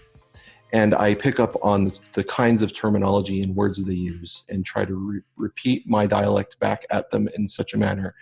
And I do this so that they see familiarity in me and are more comfortable, because you're more comfortable with what you're familiar with. So when I interact with people in my job that I don't normally interact with, I try to get a sense of where they are at with their livelihood and their life outside of work, so that I can communicate with them on their level. And I found that when I do that, I run into problems far less frequently. And so I guess you could say that that's kind of a defense mechanism of mine, being introverted. And about being bullied, what I found, especially when I was younger, is laugh with them, even though they're bullying me, and then it's not as fun for them, and then they stop. So when really good tactic. When they would, oh, Corey, you're such a nerd, I'd be like, yeah, I know, it kind of sucks sometimes, and then they'd make fun of the fact that I'm on my computer all the time, like, yeah, poor little me, and I wouldn't act out and scream and cry. Maybe I did when I was really young, but I've learned to deflect the bullying, and I was no fun to bully because of it. So, and I'm always looking for what's the way out, so that I can de-escalate the situation. Of course, I didn't think of it in terms of de-escalation at the time, but like today, it's of course my mantra is always, how do I de-escalate? How do I familiarize? how do I engage in a way that is the most productive way or the least destructive way? And that's how I approach things and cope. I like that, man. That's that's great. And again, it takes somebody from a vulnerable place, whether that be a veteran with PTSD, whether it be a prisoner who has no rights, somebody from or a regular fucking person who's introverted, who comes from a scarred background. You come from a vulnerable place. How do I survive? How do I adapt? How do I become better? The problem is that last piece is usually left off of most people because they allow other people to tell them how to become better. And one thing that I will definitely, absolutely attribute psychotropic substances to is my ability to almost in an obscene, weird way, and of course this isn't actually capable. It's my mind fooling itself into thinking I'm doing what Stephen Strange does from Doctor Strange, where he can, in an astral projection way, step out of himself and look at his body. Yeah, you become the audience. I have a way in which I can interact, and I can. Yes, and so there's even some movies. I think Disney may have played around where you have kind of some cavitation where you kind of go inside the cranium and you see what's going on while this person is acting. And I have the ability to cognitively be aware of that. And I think that's because I've tapped into parts of my brain that don't normally activate, in a sober frame of reference. And again, Josh, is that wrong? There's absolutely not. There is new research now that has been going on for quite a while in Europe, and it's come. They had a program going on in Colorado that I learned about recently that they were using, lab tested, scientist created, not some street drug, MDMA, what kids call the ecstasy, right? And they were using that in order to Molly. Molly. They were using that in order to break the PTSD hold that was on these veterans that come back, and they're trapped in the horror. They're stuck in the on switch for their fight or flight. They're stuck in fight. And whenever they go to traditional therapy and they take the psych drugs, right, the MSRIs, those things, that they have to take that forever, and you don't really know what happens. I mean, as we spoke with Jessie, those things don't just give you suicidal thoughts; they give you homicidal thoughts, and you're already dealing with fucking homicidal thoughts. So obviously, and especially if you have alcohol and shit.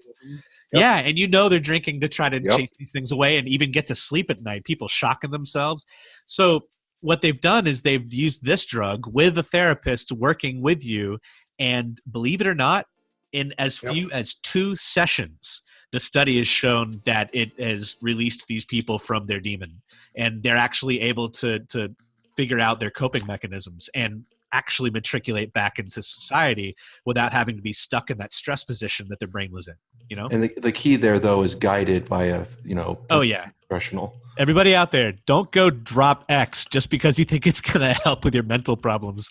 Holy crap, see some therapy. You need to create a safe environment with someone who can help direct that state to productivity, because left unchecked, the chaos will consume you. Well put. Well, if you are not willing to face the chaos, if you are stuck in this frame of reference where you are Dr. Wu and you're not Ian Malcolm. Ian Malcolm didn't walk around saying that, hey, I have all of the answers. Ian Malcolm walked around and said, hey, I have all the questions. This is what made Socrates the smartest person ever. Why? Because he knew that he knew not. He asked questions, and through his series of questions, he just elucidated how fragile our frame of reference really is.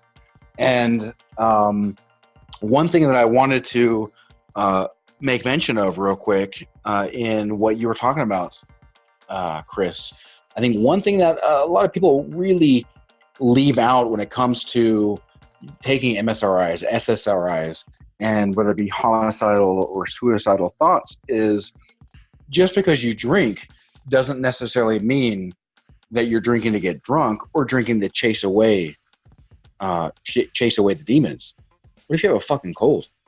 NyQuil has alcohol in it. I know that it literally says don't take any alcohol with this. Have I been on an SSRI? No. Have I chased one with alcohol? Of course not, because I haven't been on one.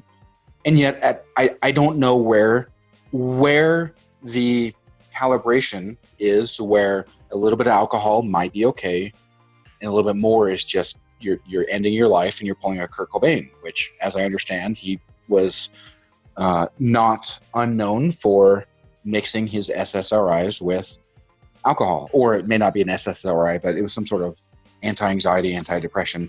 Right. Please push back and let me know if I'm wrong on that. And so now moving forward, soldiers, MDMA. There was an amazing, coming back to NPR. Fuck, I hate that the Koch brothers give to that.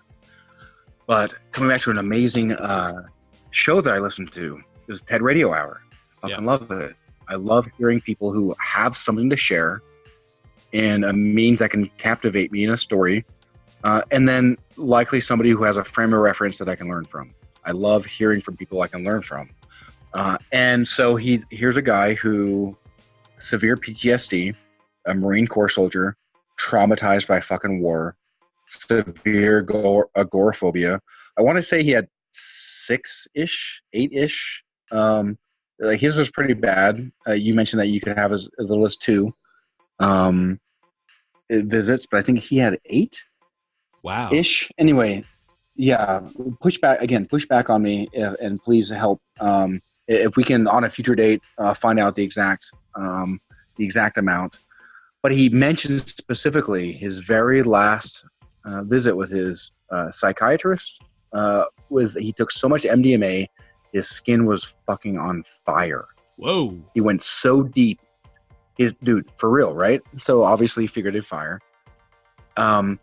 He went so deep into his mind with the help of a trained therapist that he found the Marine Corps version of himself. So here's the guy in his civvies, again, speaking, terminology, found the Marine Corps. Here's the guy wearing BDUs. This is your fucking trauma. So what is it MDMA is likely tapping into? My own awareness, my own usage of psychotropic substances in the past, my own ability to think beyond the paradigm, I suspect it's likely tapping into nothing more than your visual cortex. Your visual cortex, as even blind people are able to see. How? Echolocation. You don't need to have eyes to echolocate. Look at bats. And that's the exact same area of the brain that it taps into for your eyes. Well, and that's where a lot of the hell came in too, right? Through what you saw. Like looking down the barrel of a gun, watching someone blow up, looking at your buddy's dead, like Yep. Yeah. Yep. Well, and again, so death is so visceral. Death and likely this, and I think a lot of the trauma has less to do with the fact that a body exploded, and while that's obviously fucking frightening, like I don't want to take away from that at all, obviously fucking frightening, but from a very young age, we set the paradigm that you are either going to burn in a fucking lake of fire for the rest of your fucking life, or you're going to sing in an angel chorus with all of your family. And whether or not you have the wherewithal to stop and think, if this person prayed to the right God, wore the right beads, said the right prayers, where do you think somebody who just got blown the fuck apart is going to go? And where do you think that's going to get squirreled away in your brain? And so where that's squirreled away, and this is coming back to philosophy, and I know I'm scatterbrained, so please help me if I'm ever going off and it's not making sense. Help me articulate. So, recording. I know exactly what you mean, Josh, dude. Yeah, man.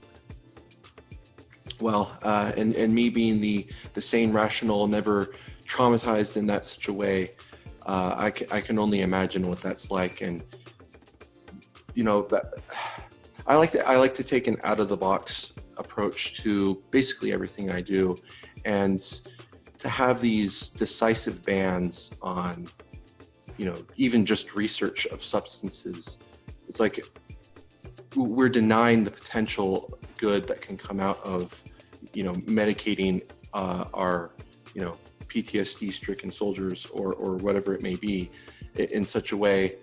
It's like, oh, let's just feed them these drugs and hope for the best. Let's not do the edgy research. Let's not, see if we can push the boundaries a little bit to see what good may come of it.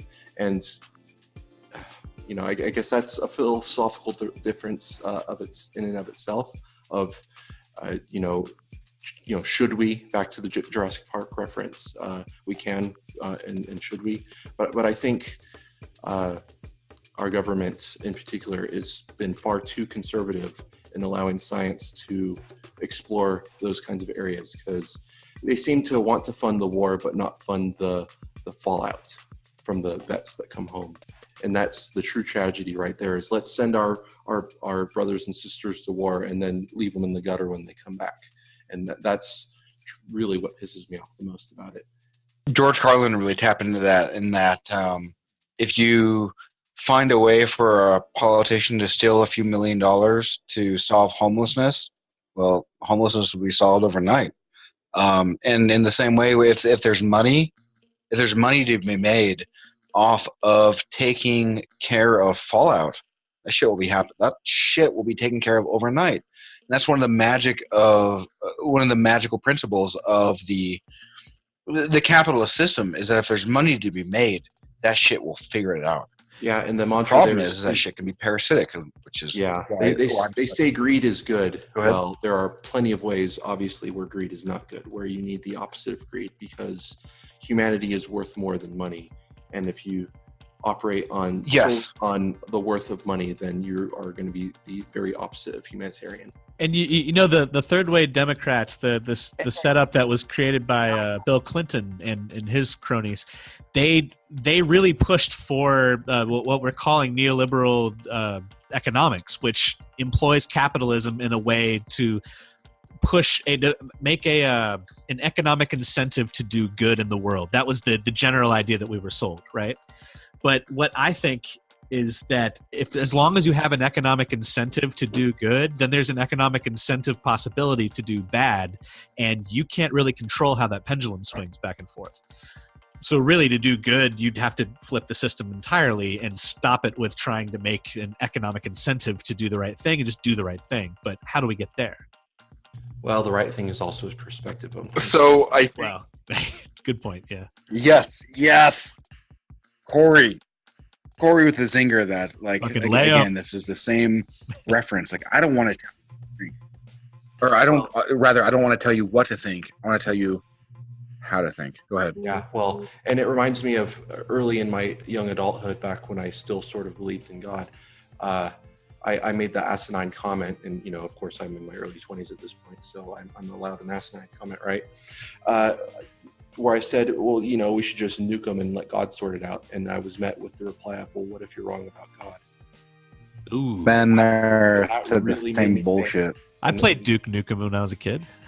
And, that just goes back to, good is perspective. It's entirely perspective. Yeah, good point. In my perspective, that was a good point. Yeah. And with that, I got to go, so sorry. Well, Corey, man, it's been a pleasure. Thank you so much for coming on the show. Yeah, no problem. Keep doing what you're doing. Corey, for real, you're one of my favorite people. The Wizard of Oz. Perhaps we will unpack that sometime. That is my pet reference to you, and maybe I will secure that and never say it again if you wish it of me. But Wizard of Oz, fuck, man, that's who you are. And like a wizard, he disappeared in the middle of that. No shit, dude. Because he's Batman, man. He's the guy. He's the guy that makes this all work. And so I try to give him context. And so, dude. So yeah, Josh, I would say that if there's anybody. Go ahead. Oh, I was going to say, do you know many people that have been having to deal with PTSD because of the current 7-9 wars that we're in right now? Dude, a guy. So I was working. Fuck, man. I was working for Discover Card, and I'm sure a lot of people have been in a wonderful workplace where you just answer an ungodly amount of phone calls, and whether or not they're happy to talk to you is of a certain amount. Okay, so let me take that back. If they're fucking pissed off and they're assholes, it's gonna fuck up your day. And especially if everyone's pissed off and an asshole, it's gonna totally fuck up your day worse. But the fact that you have an obscene amount of phone calls is just insane. And that's where a lot of us live. A lot of us have been basically turned into, we laugh at this idea of an Indian or Pakistani warehouse full of cubicles that people say, thank you for calling, Discover Card, with a Pakistani. I'm not gonna debase them by having a fucked up accent, or a fucked up representation of their people. But and we all live there. And so here's a guy who, again, trying to figure out where he is. What is my place in this world? So here's a guy who's a fucking combat medic like me. A dude that's got, likely, I would guess, 75 pounds on top of me, as tall as me. I'm about 6 feet tall. So we'll add that half inch because size matters, right? I'm a guy. Size matters. Boom. Double entendre. And half an inch, motherfucker, right? And so, man, this poor guy. I really like this guy. I don't want to say his name because I don't know exactly what industry he's going to work in. But so we're working together, combat medic, but unlike me, where I worked in a combat support hospital, which for those who don't know what that is, if you've seen the TV show MASH was a mobile army surgical hospital. I was in a combat support hospital known as a CASH.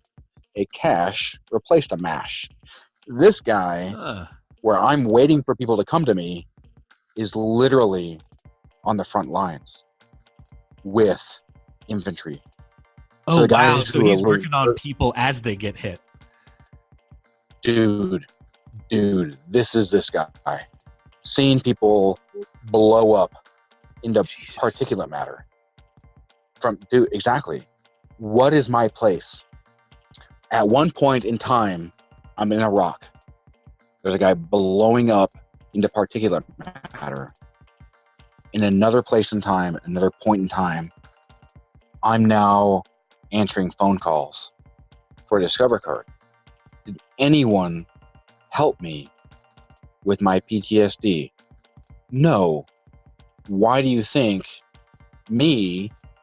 so Josh, stepping away from that context I was speaking of this gentleman, I'm mildly obese. I probably have about 20% body fat. And this guy has easily 75 pounds on top of me. Why? He fucking drinks, dude. He literally had to, no shit, literally, had to leave Utah because he was fucking killing himself, drowning himself from his demons. And he moved to Washington so he could smoke weed. And studies have shown that weed... You hear that door open? Weed is not a fucking gateway drug. Alcohol Absolutely not. Oh, yeah. Alcohol is what leads to more destruction. Weed is what helps you cope. Can some people who have destructive mechanisms use weed to then cope with other destructive mechanisms? Of fucking course. Because weed makes everything so much fucking cooler. And to be honest, everyone... Have you seen the movie Pineapple Express? Yeah, and everyone I've ever known that's done other drugs besides weed also smoked weed, but that's not because weed got them to those other drugs. And I think that's part of the misconception for allowing that shit to spin out. It's a totally different thing. It's complementary to what you're into and what you're doing. It's not something that draws you into a depressive state or to get you madly jacked up,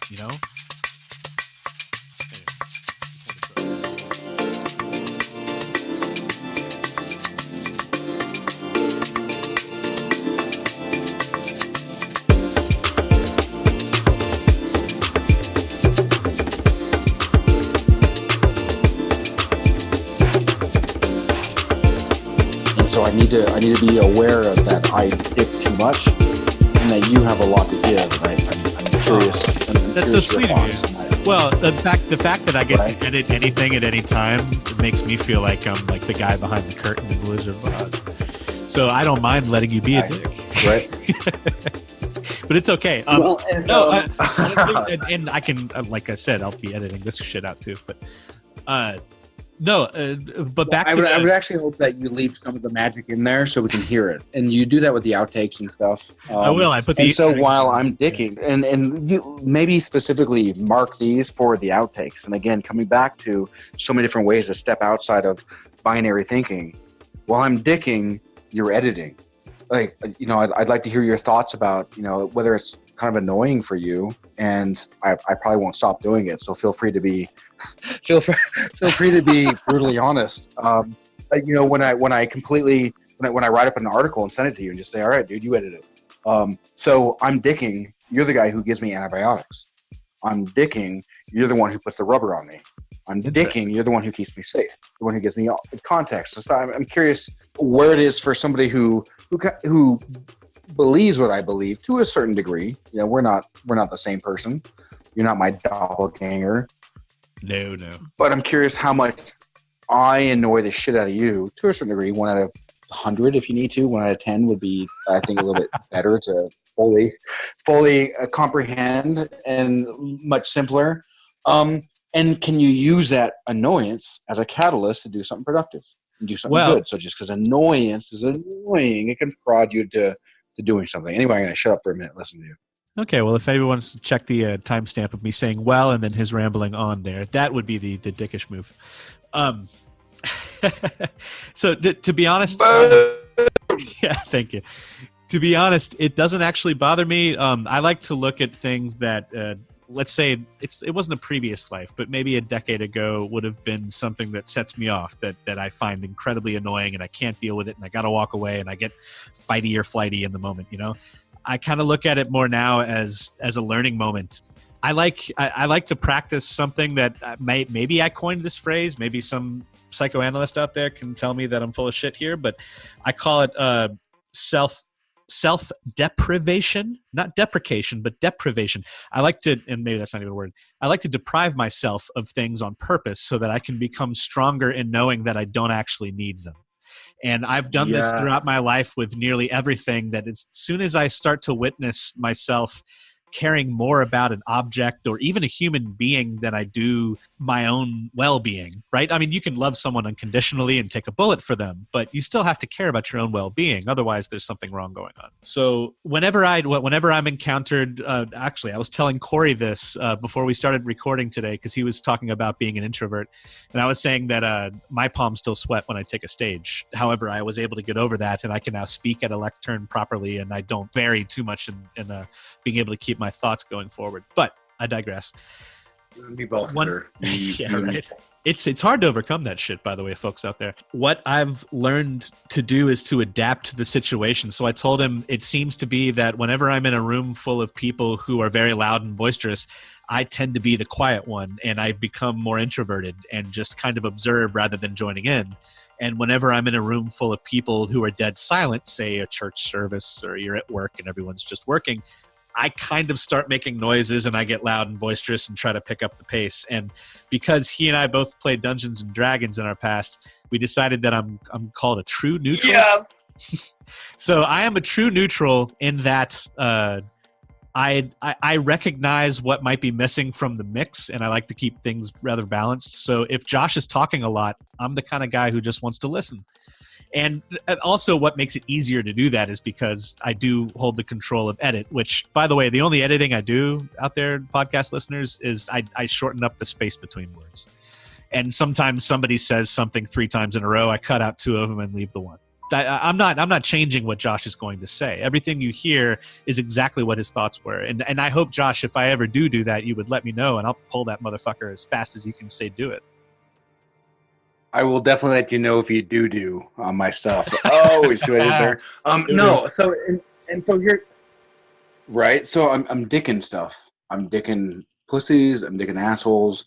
And it's not for me to say that my dicking is good. It's for me to say that I'm dicking. is for you to say, whoa, motherfucker, I didn't like that dick. And then for me to say, interesting, let's have a dialogue. Maybe I don't give a fuck, and I'm going to completely dismiss your ideas, which is then going to make you very upset with me. Maybe I think that's worth it, depending on what that dick move is. Depending on if I want to be a Susan Sarandon and have all the power, you know, in this infinite universe, right? To overthrow elections, you know, I'll be a dick and be like Susan Sarandon. Yeah, that's a total. She has all the power in the right, universe to change a primary. I'm telling you. No shit. Right? Or wait, I'm not a primary, just a general election with millions of voters. Yeah. No shit. It's amazing how one actor is somehow more powerful than 1,000 others. Why? Because they challenge the paradigm. And for those who want to understand how powerful that idea is, not only do I encourage you to try psychotropic substances with somebody who can be a fucking anchor for you. If you need to be pulled the fuck out. Yeah, don't go dive in the ocean without knowing how to swim. No shit. Well played. Thank you. Let's assume that you're getting into sadomasochism. Just assume you have no idea where the fuck your mind is about to take you, unless you really, really know the inner workings of your mind. So find somebody who is your external safe word and who can tell you how to eject, and so that you can be safe. But I encourage you to take psychotropic substances, activate parts of your brain that you don't normally activate at any given point at the same time. Activate parts of your brain, activate parts of your wherewithal, activate parts of your cognitive reckoning, if you will, and be a reckoning force for good. Be a Wreck-It Ralph. A Wreck-It You see Ralph. people who say, right? You like it? You like what I did there? You like what I did there? I've got a kid, man. So, and I fucking love pop culture references. So I just weave in and out of shit. So I'm glad it still makes sense. But yeah, be a Wreck-It Ralph. If you see somebody that says, this is the way you need to be no matter what, that does not sound like freedom of speech to me. Be a Wreck-It Ralph. And you if know somebody what? says, no matter what, you need to fall in line. Go ahead. If I could just interject in there. Unpack that. You can honestly think about other cultures around the world. They always have, or at least more primitive cultures anyway. I mean, obviously we're in the 21st century, right, Josh? And but think about how they have shaman, right? Like they take ayahuasca in certain South American cultures, and they go on a journey. It's like their rite of passage to becoming an adult. And their idea of becoming an adult doesn't mean they get to vote for the guy who's going to pretend to represent them and just do whatever corporatists want. And it doesn't mean that you get to slap a gun in your hand and go shoot a bunch of people because it's what a bunch of corporatists want. It actually is, it's an entrance into adulthood, recognizing that in order to be a well-rounded human being, you need to be able to walk through your own mind and know exactly where you're coming from. And I don't think you do when you just get dumped into the world at 18, whether you decide to go off to higher learning or just straight into a job.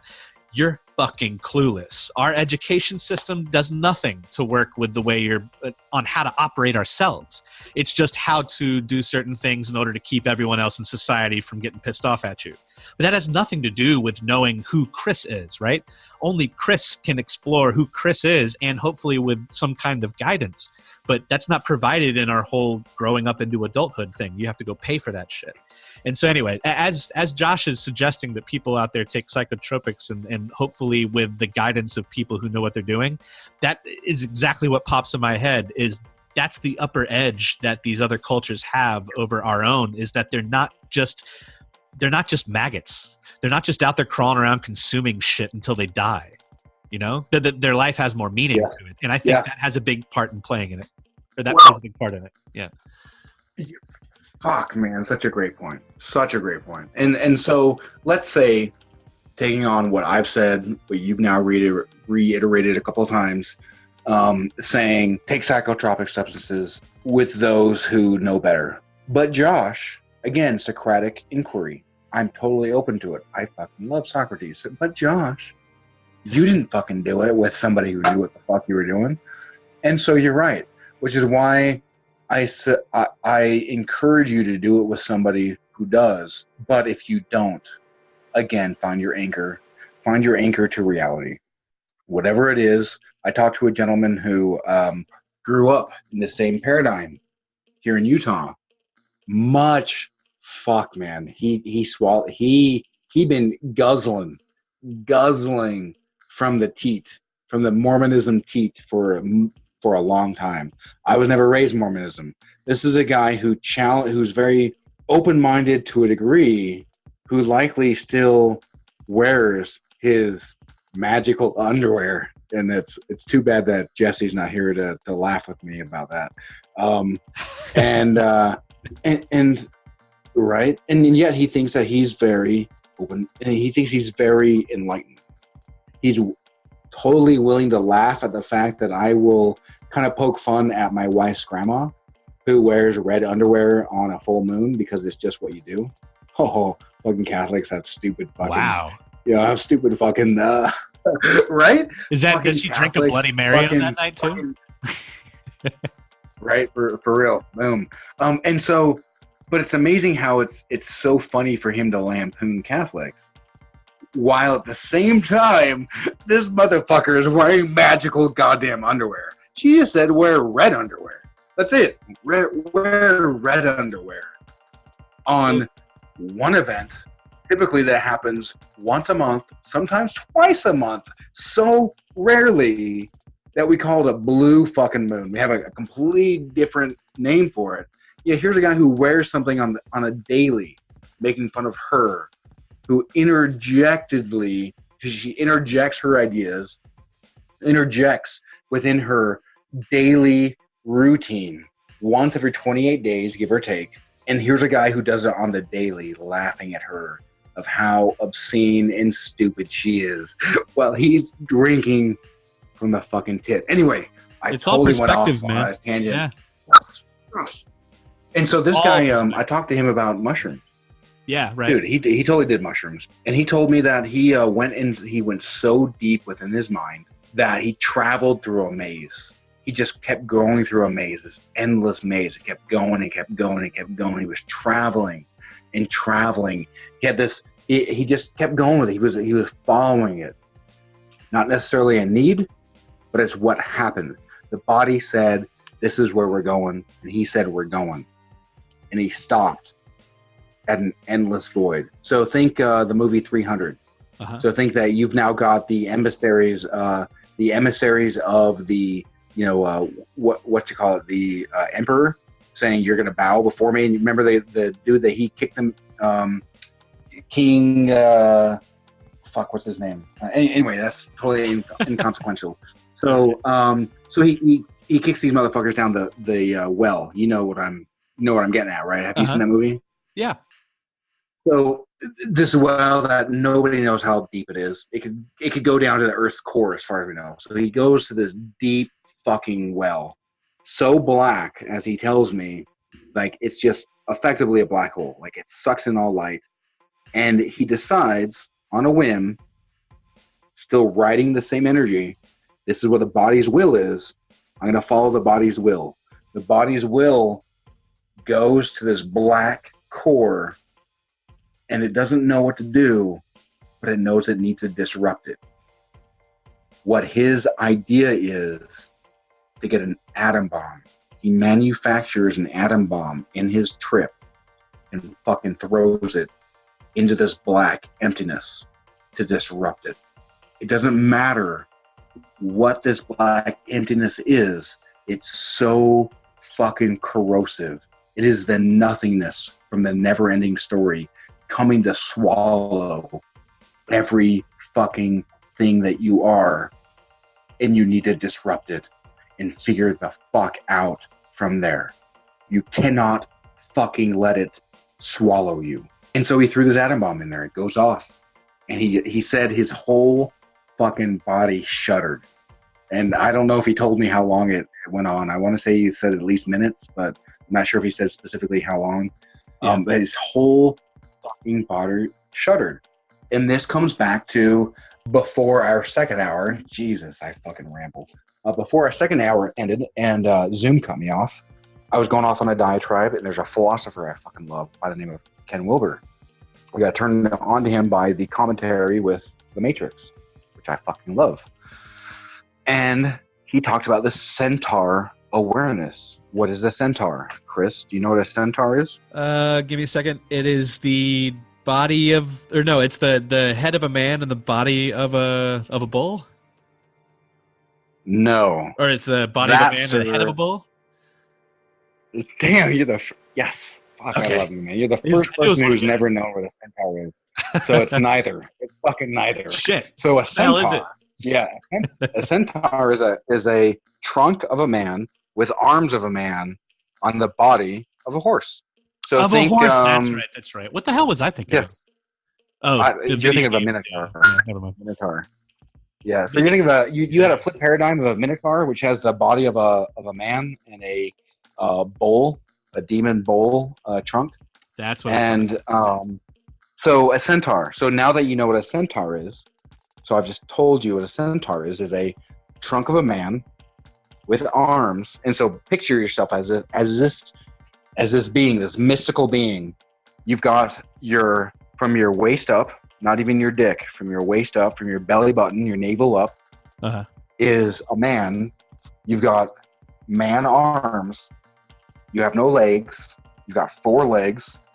So you've sextuped, not a biped, but you've got 6 extremities.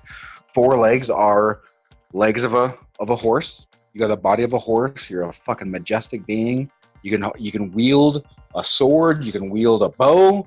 You can think like a man. You can run as fast as a stallion. So what are you? You can run as fast as a stallion, think like a man, have the body of a stallion, but the torso of a man. Which are you? Are you man or are you stallion? Perhaps you're whichever you need to be in the moment. You're both at the same time. Yes. And like you said, you open the gateway. You open the gateway into what you need at the moment. You're both at the same time, which is why you have the ability to be that one in the moment.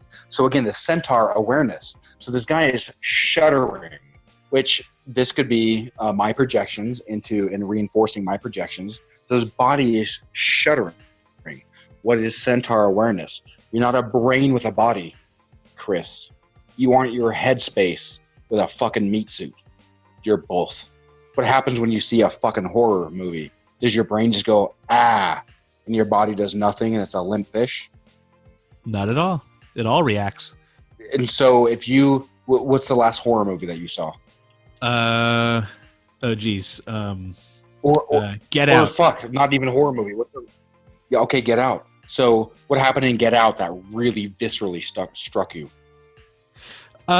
It was the moment that they were in a garden party and all of a sudden you start to realize that this woman's boyfriend or husband or something is not who he seems. Like I was thinking they were all reprogrammed or something else, but in fact he was just faking it to not get murdered. Right. He's faking it not to get murdered. And so his survival mechanism is kind of what you're tapping into. And your body is tense. Your body is waiting like, fuck, something's going to fucking happen. And it's not just your mind. You're not a mind driving along a fucking meat suit. Why is his body shuddering as he fucking finds this empty void within his mind? Because it's fucking both. The reason why you're tense is because you're a mind and a body. Because when you're tense, your fucking body is tensed up. Your brain is a bundle of fucking nerves, and so is your body. That is connected to your brain stem, feeds into your spinal column. Your spinal column then contracts your fucking muscles, contracts your even so much as your circulatory system. It controls your breathing. It contracts your breathing. Your breathing is more shallow.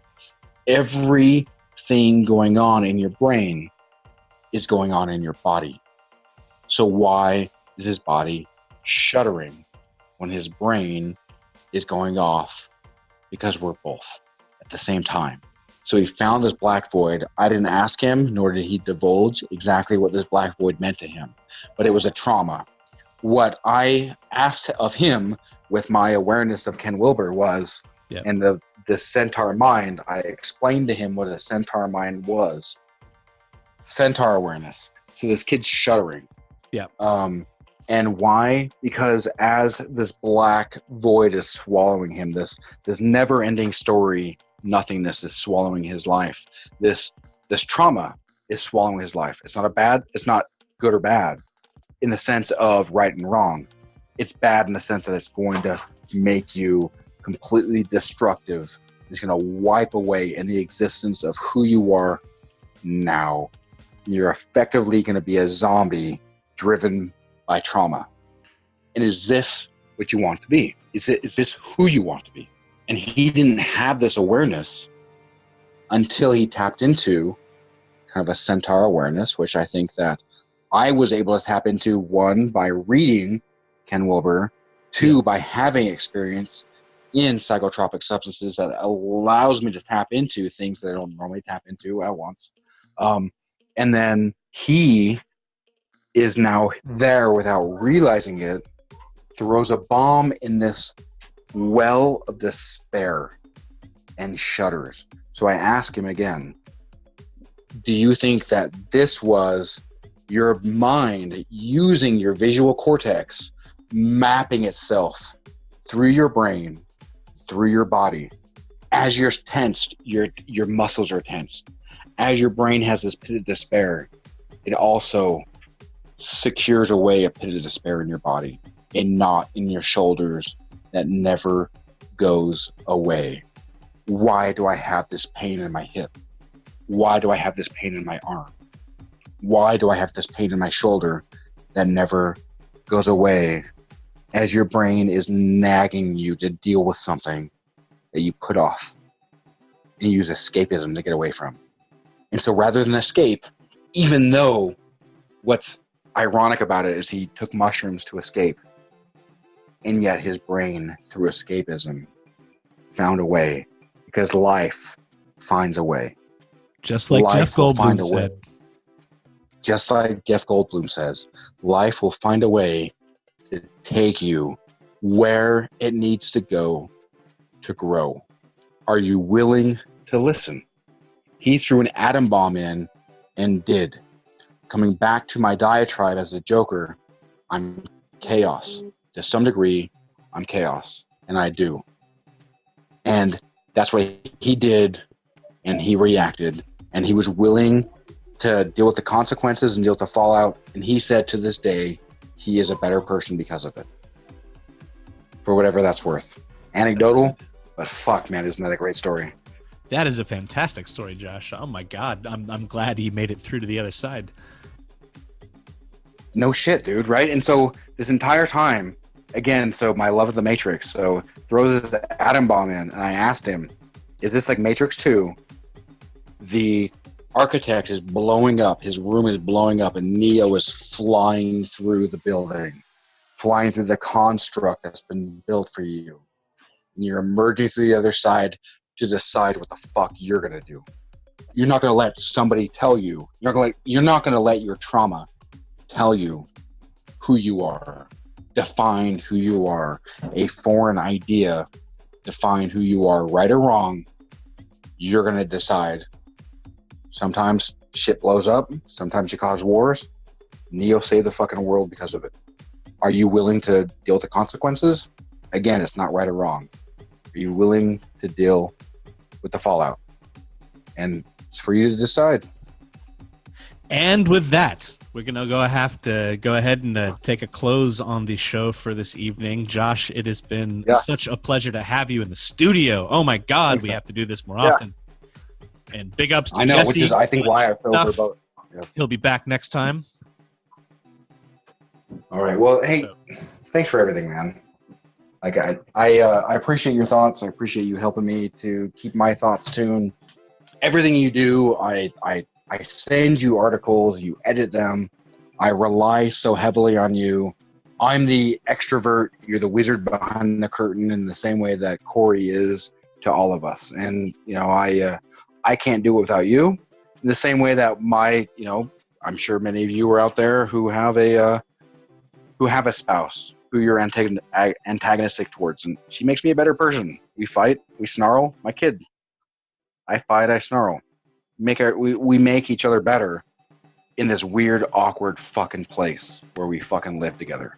Humanity, baby. All right, take care, everybody. Peace. Love you, man. Love your faces. Yes.